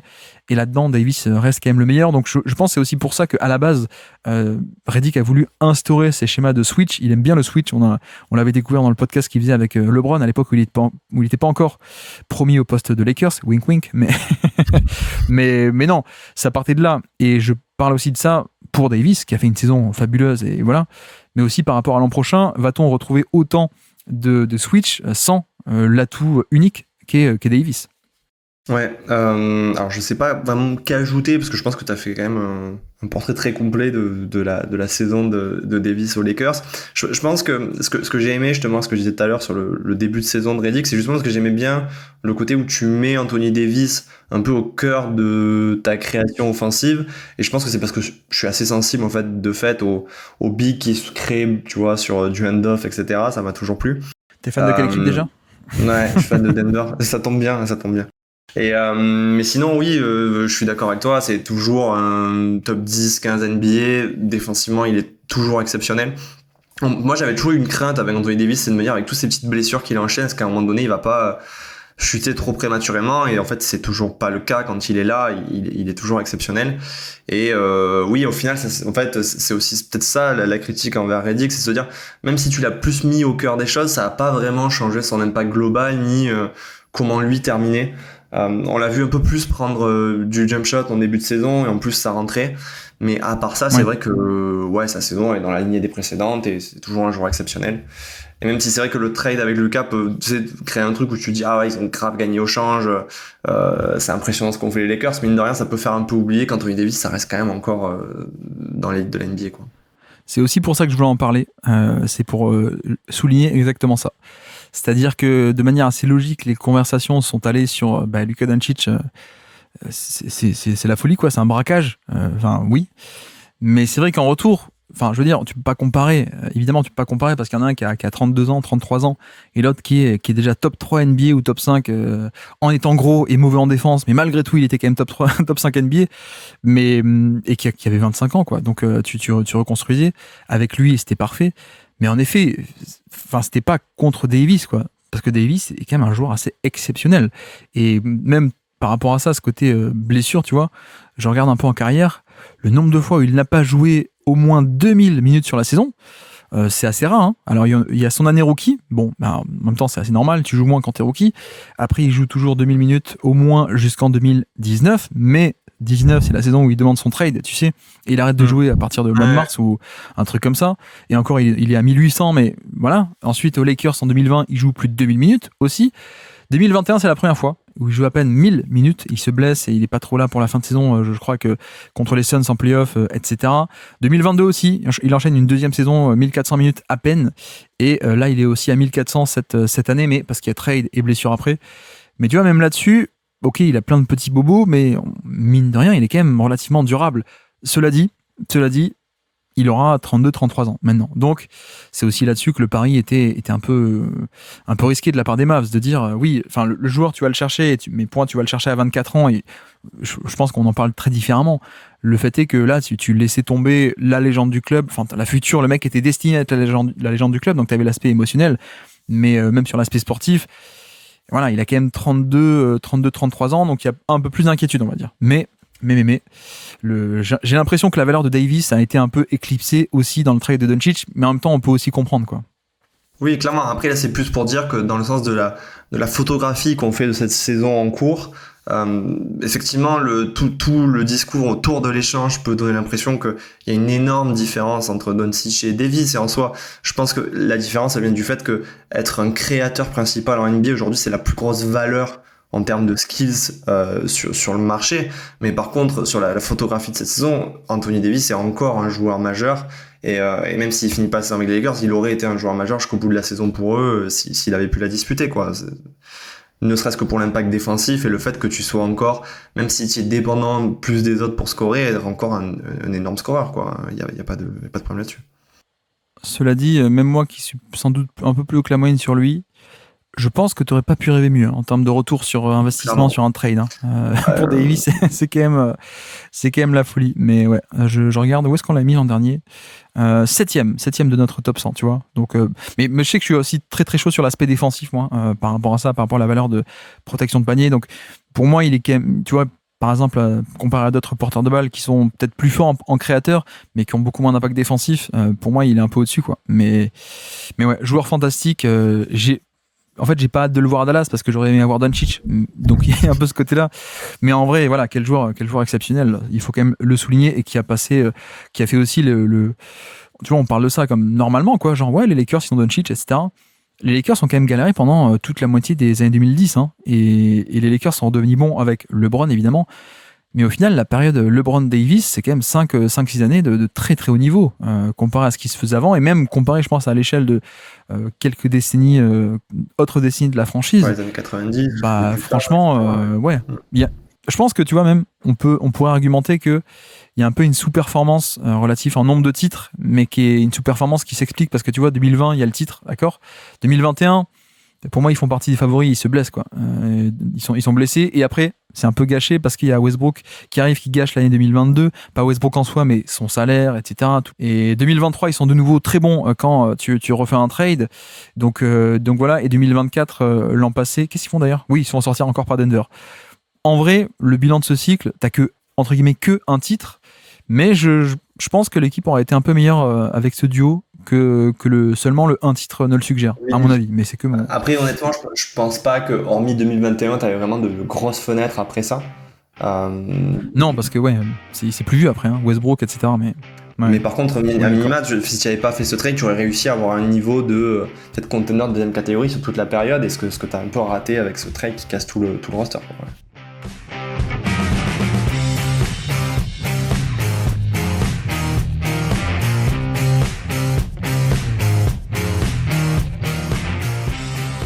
Eh bien, je peux te lancer. Quelle est ta cinquième et dernière stat du jour à nous présenter pour ces Lakers 2025 ? Alors, j'étais un peu dans comment je parle de ce joueur. Du coup, c'est 2,4. Ouais. C'est le block percentage de Jackson Hayes, qui est son deuxième en carrière. Et en soi, c'est un peu anecdotique. Mais c'était histoire de dire que moi, j'avais été assez surpris de la saison de Jackson Hayes. Je pensais vraiment que c'était un joueur qui n'avait pas sa place en NBA. J'ai longtemps pensé qu'il comprenait pas ce qui se passait sur le terrain, et au final, j'ai bien aimé ce qu'il a fait cette année. Déjà, offensivement, alors si tu regardes l'efficacité, c'est un joueur qui est hyper efficace, mais parce qu'il est hyper frustre et qu'en fait, c'est un peu la catégorie de l'époque, c'est DeAndre Jordan. C'est un mec qui fait que des dunks techniquement, mais je trouvais que dans l'attaque de Redick, qui pouvait, je trouvais, être un peu complexe parce qu'il y avait beaucoup de mouvements, d'écran off-ball, etc. Bah, je l'ai trouvé vraiment honorable. Il s'en sortait plutôt bien et il avait compris son rôle, j'ai l'impression. Et défensivement, bah, j'ai trouvé pas ça trop mal non plus. Alors autant quand il était associé à Davis, j'avais l'impression que ça cassait un peu tout offensivement. Autant quand il évolue seul sur le poste de pivot, bah ça marchait pas si mal. Et sans dire que tu vois, je le garderai forcément aux Lakers comme un joueur indispensable, j'ai trouvé ça comme une belle évolution minima de sa part. Je sais pas ce que tu en as pensé, mais Je suis un peu moins chaud sur la défense, je t'avoue. Mais ce que j'aime bien, c'est que c'est un pivot de switch all en fait. C'est plutôt là-dedans que je le préfère parce que si tu t'attends à ce qu'il fasse des couvertures un peu oui, traditionnelles, drop, etc., pour moi il est un peu perdu quoi. Mais je vois ce que tu veux dire en un sens parce qu'on s'attendait à rien. oui, Donc voilà. on a un espèce de truc un peu bonus. Cela dit, est-ce qu'il a été bon au point de mobiliser des minutes en playoff, tu vois par exemple? Non, clairement pas. Oui. Pas sûr. Après on peut aussi dire si Jackson Hayes, Après, il y avait Gobert. bah c'est ça, mais peut-être qu'il aurait fallu faire un peu plus jouer Jackson Hayes pour les rebonds par exemple, tu vois. Mais ouais, mais S'attaquer à 4 du coup, parce que ouais. c'est un peu l'idée, c'est un peu l'idée. Mais je comprends ce que tu veux dire. Je t'avoue que j'aime bien ce côté un peu polyvalence, switch mobile, un big, un peu de mobile quoi. Je veux dire, pardon, je perds mes mots. Mais je suis pas encore convaincu, tu vois. Non, mon aux États-Unis, je pense pas que ce soit, tu vois, une absolue nécessité de le garder au sortir de sa saison. Mais c'est vrai que j'avais toujours vu ce joueur comme étant encore NBA, comme vraiment une incompréhension pour moi. Et cette année, je me suis dit, ok, dans une position où t'as pas, tu vois, le moyen d'investir sur un joueur, où t'as pas d'opportunité comme ils viennent d'avoir là avec Ayton, bah c'était pas si mal pour clôturer une rotation de 8 joueurs, quoi. Mais non, mais je suis un peu surpris. Je pensais que tu allais me parler de Dalton Knecht surtout. Bah, je me suis dit que tu allais y aller, mais j'avais effectivement aussi Dalton Knecht. Vas-y, je t'en prie, je t'en prie. Non, mais écoute, alors, j'ai fait très simple, mais en fait, 58% de ces tirs qui sont pris derrière l'arc. Donc, on est clairement sur le catch and shooter ultime. Moi, j'ai bien aimé sa saison, et comme je disais tout à l'heure, j'ai trouvé ça dommage qu'il perde vraiment sa place dans la rotation sur la fin de saison / les playoffs. Ouais. Parce que j'ai l'impression que, même si alors c'est un rookie très âgé, il a déjà plus de 24 ans, il y a quelque chose à construire avec lui, et c'est voilà, une option sympa en sortie de banc. J'ai pas forcément beaucoup plus à dire, mais en tout cas, c'était une présence notable dans le roster des Lakers, je trouve. Je te rejoins sur l'aspect un peu de déception sur lui, sur son cas. J'ai l'impression que Redick a été un peu déçu de la défense, ou en tout cas n'a pas passé le pas et a préféré se priver de lui et de ses compromis défensifs plutôt que le faire jouer.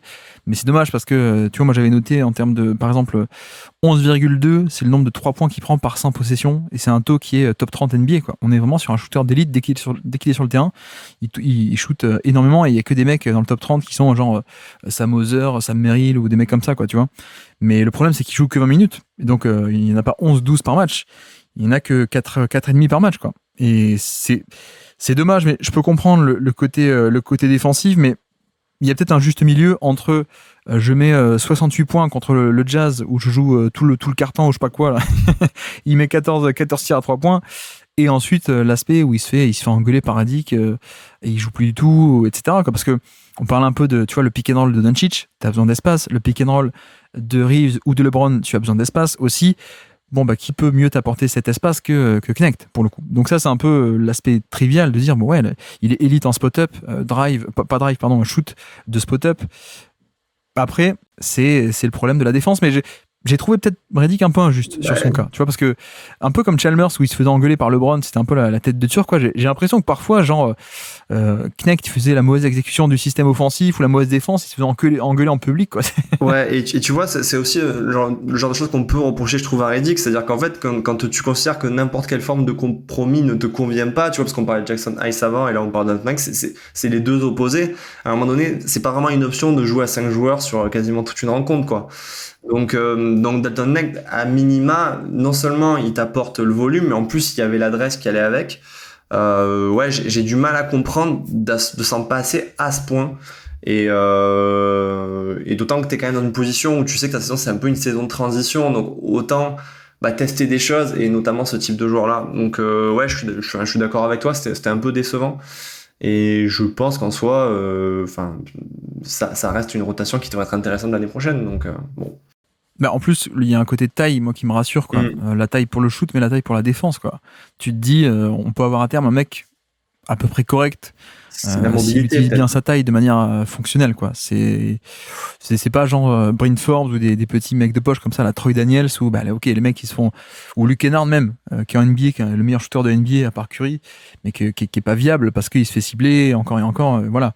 Knecht, tu te dis peut-être qu'à terme, il y aura un défenseur potable sur la taille, un peu, je sais pas moi, type, tu vois, Sam Hauser, par exemple, c'est relativement solide, Sam Hauser, c'est pas génial, mais ça tient debout, quoi. Littéralement, ça tient debout. Mais à qui je pensais aussi, Duncan Robinson, shooter de grande taille, qui est de plus en plus correct, je trouve, là où avant, en début de carrière, lui aussi il a connu ce truc de tu rentres, tu sors de la rotation, quoi. Ouais, exactement. Mais après, il faut dire aussi que sa saison est peut-être un peu compliquée. Il était dans l'échange de Mark Williams, et que c'est un peu gênant le côté on t'a échangé et en fait désolé, finalement tu reviens. Ouais, bon, après ils sont censés être habitués à cette idée là aussi, tu vois. Tu peux être habitué à être échangé, mais peut-être pas à revenir 2 jours après, quoi. Non, mais clairement, peut-être que le niveau défensif n'a pas été assez fort pour Redick, mais comme tu dis, en fait c'est un peu, non pas choisi ton poison, mais tu peux pas avoir l'équipe parfaite, parce que sinon si tu utilises que les joueurs viables des deux côtés du terrain, il t'en reste pas beaucoup, quoi. Donc un peu dommage. Thunder, et puis voilà, quoi. Ouais, et puis je pense qu'il y a encore un potentiel un peu inexploité sur tu sais tout ce qui est pick and roll inversé, ou des ghost screens de sa part, ou donc pick and roll inversé avec un pick and pop, ou ce genre de choses, quoi. Il y aurait des trucs un peu créatifs à faire, à mon avis, avec lui, qu'on n'a pas encore eu. D'autant que tu t'es quand même vachement orienté sur le spot-up, justement, parce que tu vois, on parlait du comparatif entre Darvin Ham et JJ Redick, donc c'est quand même un joueur qui offensivement est taillé pour ce que toi tu veux mettre en place, et qui en plus, c'est marrant, mais ressemble un peu dans le profil de tir à ce que Redick était. Donc normalement, il y a une forme d'identification qui peut se faire, quoi. J'étais assez étonné, ouais. Est-ce que tu penses pas que Redick rejoue son enfance là-dedans, tu vois, et il punit c'est ça. punit Dalton Knecht pour lui-même. Il met longtemps avant d'imposer en NBA. Oui, c'est vrai. Une sorte de projection. Ah non, je suis pas psy, je peux pas en parler. Non, mais alors justement, ma 5e stat du jour, moi, elle était un peu là-dessus, par rapport à la défense, puisqu'on n'a pas encore parlé trop de la défense en détail. 8,9, donc quasiment 9 par match. Isolation défensive des Lakers cette saison. Donc le nombre d'isolations défensives, donc de 1 contre 1 défensif défendu par LA cette saison, 4e plus gros total de NBA. Voilà, je voulais aussi me servir de ça pour illustrer à quel point on est parti sur les fameux schémas en switch all dont on a déjà un peu parlé aujourd'hui. Mais c'est vrai qu'il y a clairement l'accent qui a été mis là-dessus, avec un Redick qui préfère ça, parce que le switch a cet avantage de je vais peut-être concéder des mismatchs, donc ça c'est dangereux, mais je ne concède pas de décalage sur un écran, il n'y a pas un espace à droite, un espace à gauche, il n'y a pas un rouleur, un rollman qui va rouler au panier un peu libre, il n'y a pas un pick and pop qui va être ouvert, il n'y a pas de l'espace pour le porteur de balle qui va débouler dans la raquette qui n'est pas bouché et qui justement a un peu d'espace, etc. Le switch, ça élimine un peu tout ça. Donc, après, il faut voir à quel point tu arrives à tenir sur ces 1 contre 1. En l'occurrence, volume énorme de 1 contre 1 défensif, d'isolation défensive, et en termes d'efficacité, 0,86 points par possession concédés sur des 1 contre 1, c'est très bien, c'est 7e meilleur. C'est 7e meilleur de NBA. Donc en soi, tu vois, je trouve que l'opération Switch All de Redick a été très cool. Et là encore, je pense que la stat est incomplète en elle-même, parce que la défense, c'est pas que le 1 contre 1. Et voilà, il y a le 1 contre 1. Surtout que là, on calcule les 1 contre 1 qui sont allés au bout, au final. Tu vois, par exemple, quand tu as un switch et que le mec essaye de t'attaquer et finalement n'attaque pas et passe la balle à quelqu'un d'autre, ça, on le retrouve pas dans les stats. Donc déjà, premièrement, mais surtout, là où je suis assez content du travail de Redick, c'est que on a vu, alors en playoff un peu moins bien, mais Doncic est arrivé, a été très bon en défense. Je trouve, j'ai jamais trouvé aussi impliqué en défense collective, surtout pas en défense on-ball, mais en défense collective, de faire la rotation, etc. LeBron a été très bon également. Enfin, tout le monde a été vraiment très bon. Et je pense qu'il y a certaines sorties défensives. Je pense au match notamment de Denver, qui est peut-être la meilleure illustration de à quel point c'est pas que juste changer sur les écrans. Il y a aussi derrière tout un travail à faire collectif, en fait, une fois que tu as changé, une fois que tu as donné un mismatch, il faut venir protéger depuis l'aile gauche, l'aile droite, le bas de la raquette. Quand ça aide, il faut faire un X-out. Toi, tu pars dans le corner, moi, je remonte sur l'aile, etc., etc. Et là-dessus, bah ouais, je trouve que la défense a été plutôt bonne d'un point de vue implication et niveau de jeu en fait. Ouais, je suis d'accord. Le schéma dans son ensemble, je trouve qu'il a bien fonctionné. Moi, le seul bémol que je trouve, c'est qu'il y avait un peu un côté où les soirées où j'avais l'impression que ça ne marchait pas, tout d'un coup, c'est toute la défense qui explosait. Ouais. Ouais. Et j'avais un peu cette impression, du coup, arrivé à la fin de saison, et je crois qu'on avait un petit peu commencé par là, mais de se dire, en fait, cette défense, à quel point elle est réellement viable. Et à quel point, du coup, si tu mets en place justement une attaque basée sur l'isolation alors qu'ils sont supposés être bons, ça va pas avoir finalement un succès très correct face à eux. Et c'est un peu l'impression que j'avais en arrivant en playoff, et un peu l'impression que j'ai eu finalement sur la série face aux Wolves où bah ouais, ils ont réussi à mettre en place le type de défense qu'ils voulaient. Néanmoins, voilà, ça peut ne pas prendre et ça n'a pas forcément pris, quoi. Et ça passait, je trouve, dans les images beaucoup par le fait que Doncic dans les couvertures, il y arrivait pas du tout et que du coup ça exposait beaucoup la défense. Même collectivement, j'ai pas été non plus hyper convaincu, quoi.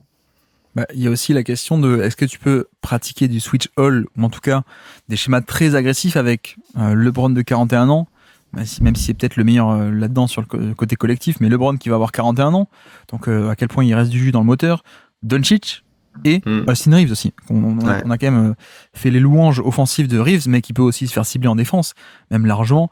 Donc à quel point c'est viable, quoi, tu vois, maintenant de faire ça, alors que on partait début de saison dernière, bon, il y a LeBron qui était déjà un peu plus jeune, on savait qu'on pourrait le relancer, et il y avait entre guillemets que Austin Reeves qui pourrait représenter un maillon faible.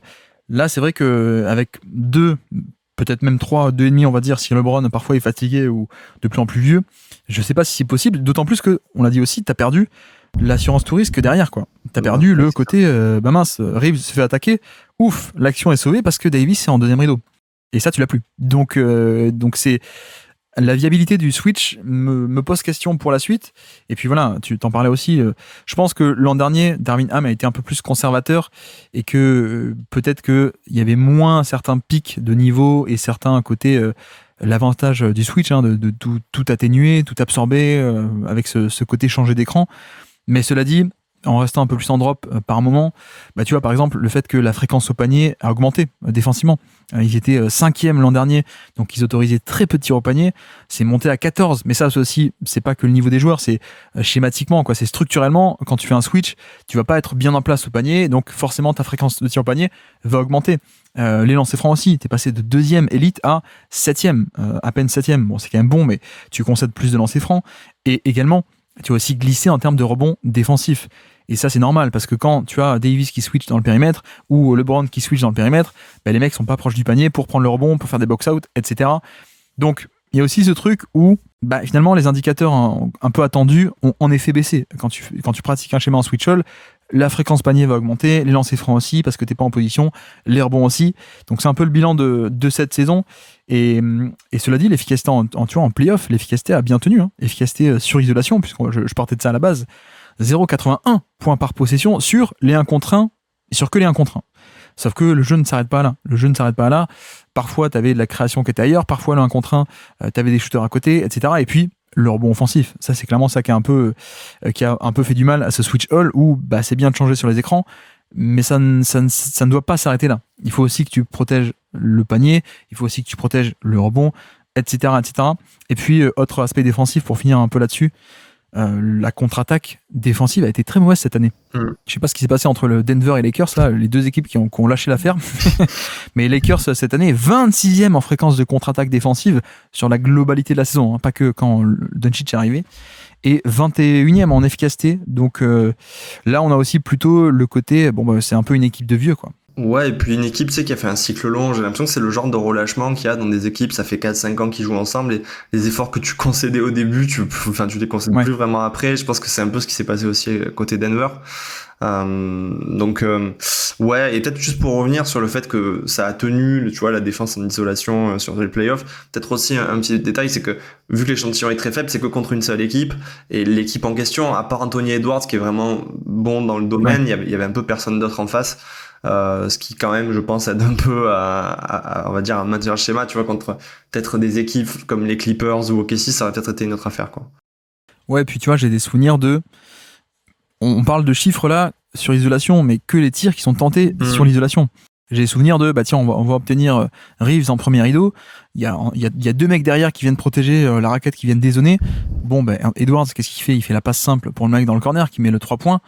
Techniquement, c'est des points qui ne rentrent pas dans la catégorie isolation. Mais parce que, voilà, tu vois, il y a un peu un biais par rapport à ça. En tout cas, un angle mort, on va dire. Là, ça calcule que les tirs pris sur isolation et pas les isolations en général. Mais si vous avez 20 000 ou 30 000 $ à m'envoyer pour que j'ai Synergie Sport, je mettrai mon adresse en description pour avoir les stats plus précises. Mais voilà, là, sur le domaine public, on n'a que ça. Et je sais pas ce que t'en penses, mais moi, de ce qui est ressorti un peu de ces playoffs, donc je parle de l'ensemble des équipes, mais j'ai l'impression que finalement, ce côté de Switch All, il y a un peu quelque chose de daté. Je me demande si aujourd'hui, finalement, de multiplier les stuns comme ont pu le faire d'autres équipes, ça a pas plus de sens pour une équipe comme les Lakers qui ont des défenseurs faibles à aider, entre slash cachés, quoi. Ouais, effectivement. Le jeu évolue aussi sur le côté horizontal du terrain. Et donc il y a ça à prendre en compte, on est d'accord. On arrive au bout, on a fait chacun nos 5 stats du jour. Est-ce qu'il te reste des joueurs dont tu n'as pas parlé, dont tu voulais un peu parler en bonus? J'aurais bien fait juste un petit point sur Dorian Finney-Smith. Ouais. Alors Dorian Finney-Smith qui du coup ne sera pas là l'année prochaine vu qu'il est parti aux Rockets, mais bonne saison je trouve de sa part aux Lakers. Ça a vraiment été, je trouve que ça a été une super addition parce que défensivement, au moment où le trade arrive pour Doncic, je te dis presque ça tombe à pic qui est Dorian Finney-Smith qui soit là parce que t'as plus vraiment de big, mais par contre t'as un super défenseur extérieur. Et lui par contre en plus ce qui a été cool c'est que ça faisait quand même 2 ans ou 3, ça fait 3 ans qu'il était au Nets et ça faisait quand même 2 ans qu'offensivement on se disait, peut-être pour ça aussi qu'il a pas été drafté, c'est que quand tu le mets pas avec des bons créateurs, vraiment offensivement il pèse rien. Là du coup effectivement dans le système des Lakers ça allait beaucoup mieux pour lui, il a été super efficace et je pense que ça tombe bien après 2 saisons qui étaient vraiment presque tu te disais si j'arrive pas à le mettre en valeur offensivement, c'est un joueur qui n'est là que pour défendre quoi. Donc voilà, belle petite série de 40 et quelques matchs pour lui à LA. Ah ouais, plus que belle hein. Ouais. Plus que belle, je trouve que c'est un élément capital de la saison. Tu n'aurais pas fait à mon avis ce run pour arriver 3ème de conf sans lui, pour la défense collective, la défense on-ball aussi. Par rapport à ses switches, 40% à 3 points, ça fait plaisir de le voir mettre un peu des tirs. Contrairement à, je sais quoi, c'était il y a 1 ou 2 ans, comme tu dis, où il mettait aucun tir, même des catch and shoot, il y avait un peu panne totale. Mais ouais, j'avais pas de stats sur lui, mais parce que c'est un peu le Finney-Smith qu'on adore et qu'on connaît depuis d'habitude. Effectivement. Sinon, c'est un peu dommage qu'il ait laissé partir. Hein. Et d'ailleurs, c'est encore plus bizarre l'histoire. Je sais pas si t'as entendu là, le côté, c'est peut-être Rob Pelinka, le GM des Lakers, qui voulait un peu baisser le prix. Donc il a raconté à d'autres équipes que son genou était dans un mauvais état. Et sauf qu'en fait, le camp de Finney-Smith l'a appris et du coup, ils se sont un peu vexés. Enfin, forcément, évidemment. Oui. Quand ton propre GM avec qui tu négocies pour prolonger, te s'abonne la planche. Un peu dommage qu'il soit parti. J'aurais été quand même beaucoup plus content de le voir dans l'effectif l'an prochain. Mais apparemment, ça n'a pas perturbé la signature de Doncic, donc tant mieux. Cela dit, Gabe Vincent, qu'est-ce qu'on en pense de Gabe Vincent? Moi j'avais noté un truc genre 93 son true shooting plus, donc efficacité relative à la moyenne. On est à moins 7% relatif à la moyenne. Oh là là, qu'est-ce que c'est mauvais, on a perdu le joueur de Miami. Attends, je vais te dire le chiffre à Miami, 92. Moins 8%. Ouais, non, mais c'est ça. Moi, en fait, ça m'étonne. Enfin, entre guillemets, ça m'étonne pas autant que de toute façon, les joueurs, quand ils quittent Miami, donc on a toujours l'impression que les gens se rendent compte que c'était pas des super joueurs. Et qu'en fait, c'est juste qu'ils, collectivement, ils arrivaient à peu près à les utiliser. Non, je trouve sa saison, autant la saison dernière, ça avait été une catastrophe parce qu'il n'arrivait pas à jouer, etc. Cette année, c'était ce qu'on pouvait attendre de Gabe Vincent. Pour ça, je l'ai pas mis parce que je me suis dit, pas grand chose à ajouter sur le joueur. Ouais. T'as un joueur de complément, voilà. C'est une 3e rotation, en fait, Gabe Vincent, quoi. Mais ce que je veux dire, c'est qu'en fait, il fait la même saison qu'en 2023, à peu près, en termes d'indicateurs. C'est juste, entre guillemets, que en SR 2023, il est à moins 8%. En playoff, il est à plus 13. Non, pardon. Il est à, j'ai perdu, je sais pas combien. Enfin, il était un peu en surchauffe sur certains matchs. Oui, c'était toute l'équipe de Miami qui était en surchauffe pendant les playoffs 2023. Exactement. Donc, en fait, c'est pas tant le côté, ces mecs-là peuvent être bons que à Miami. C'est juste que le run de playoff ne correspond pas à leur niveau. Mais au demeurant, après la saison catastrophique de l'an passé, enfin catastrophique, il a fait 11 matchs, quoi. Mais en fait, je trouve qu'on a le Gabe Vincent un peu d'habitude. Alors peut-être parfois un peu décevant si on attend plus. Mais moi, un espèce de meneur 3&D, ça me va, quoi. Et peut-être la déception, c'est de se dire, bon, ça commence un peu à s'accumuler. On a compris qu'on n'aura jamais un shooter de haut niveau. Tu vois, on est à 35% à 3 points cette année. Ouais. Son pic à Miami, c'était 36 ou 37. 37 en 2022, l'année où ils font premier de conf. Et c'était sa première vraie saison. Donc on s'était dit, on n'a qu'une seule saison d'échantillon, 37. Comment est-ce que ça va se négocier sur le futur, etc. Bon, en fait, on a un shooter à 35-36, voilà, sur un bon volume, défenseur de points d'attaque. Même lui, tu vois, je trouve qu'il aurait peut-être pu jouer un peu plus sur les playoffs, pour le coup, mais avec ce côté très streaky, pardon, comme ils disent aux États-Unis, avec le shoot qui est un peu irrégulier. Pardon, inégal, je trouvais pas le terme français. Je peux comprendre aussi qu'il n'était pas bien traité au niveau de son shoot et que, bref. En fait, je trouvais effectivement qu'à l'image de Dorian Finney-Smith, tu vois, ça aurait pu être un joueur qui, dans le collectif des Lakers, allait faire mieux que ce qu'il avait fait en carrière. C'est là la déception, parce que Miami, ça a quand même toujours été des effectifs en termes de qualité de création qui était un peu bancale. Là, c'est pas du tout le cas, donc il aurait peut-être pu profiter de ça, mais au final, non. Donc la déception, je pense qu'elle est dans le fait que pas la comparative avec la performance à Miami, mais plus qu'il n'y ait pas d'évolution positive, c'est un peu plus gênant, quoi. Moi, j'aimais beaucoup Jordan Goodwin. Toujours beaucoup aimé. Déçu que Phoenix l'ait échangé il y a 2 ans, là. Okay. Finalement, il a été coupé. Il a été coupé parce qu'il fallait faire de la place pour Marcus Smart.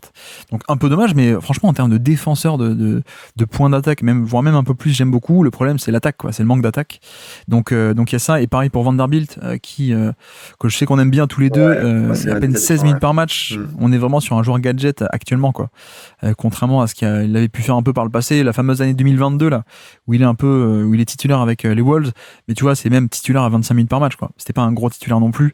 Et le manque d'attaque fait qu'on a aujourd'hui un défenseur élite, mais sur 15 minutes par match, quoi. En fait, le problème, c'est qu'il y a tellement eu d'absence qu'il n'y a même pas eu d'évolution, j'ai l'impression, dans l'entre-deux. C'est-à-dire que moi, j'avais l'impression que vu qu'il était très jeune, l'année où effectivement il devient titulaire à Minnesota, que assez naturellement, il allait devenir peut-être OK offensivement. Et en fait, ça n'arrive pas, et donc c'est pour ça que ça bloque. À l'inverse d'un Jordan Goodwin qui moi me fait penser un peu à Josh Okogie, c'est-à-dire que je me dis c'est à ce point frustre offensivement que tu t'imagines pas que ça puisse un jour vraiment décoller, je trouve. Un dernier mot sur Bronny James, ou est-ce qu'on a un truc à dire sur son année ou pas, Bronny? Moi je suis embêté pour lui, ça me fait presque de la peine, quoi. En vrai non, moi pour de vrai ça me fait de la peine parce c'est pas de sa faute, il est placé dans des situations un peu compliquées, quoi, pour le coup. Après c'est pas fini, hein. Je pense qu'il peut être un assez bon 3&D à terme, il a quand même des qualités athlétiques, s'il y a un petit shoot à 3 points ce sera suffisant, mais pour le coup il a rien demandé, lui, donc c'est presque un peu comme tu dis, c'est pas facile comme situation. J'aimerais pas être à sa place en tout cas, pour cette saison. Ce que je me dis depuis le début, c'est que ça met une énorme pression alors que t'aurais peut-être même pas dû être là, et effectivement en plus de jouer dans la même équipe que son père, je trouve que ça empire tellement les choses. Genre je comprends même pas que LeBron il ait pas eu le recul de se dire c'est une idée vraiment pas terrible, quoi. En tout cas, merci beaucoup, Jérémy, d'être passé sur le Basket Lab pour parler des Los Angeles Lakers. Écoute, avec plaisir. C'est toujours une équipe qui est, je trouve, intéressante à suivre, les Lakers. Il se passe beaucoup de choses. Donc hâte de voir la version Luka Doncic et comment ça va évoluer, et vraiment hâte de voir DeAndre Ayton là-dedans. Je me dis il peut être typiquement, tu vois, façon de Dorian Finney-Smith, d'un coup il revient à son 85e, 90e percentile d'efficacité, et là c'est un autre joueur, quoi. Ouais, Ayton, Smart, et hâte de voir aussi, pourquoi pas Giannis en buyout, non, ce genre de choses. Pourquoi pas aussi un trade, Hachimura contre Jokic, hein. On est habitué, je pense que c'est aussi ça la leçon principale des Lakers, c'est que tout peut arriver. De l'année dernière, en vrai, on a compris qu'on ne pouvait plus leur dire non mais les gars, vous exagérez. À partir de moi, je dis plus rien. Je dis plus rien.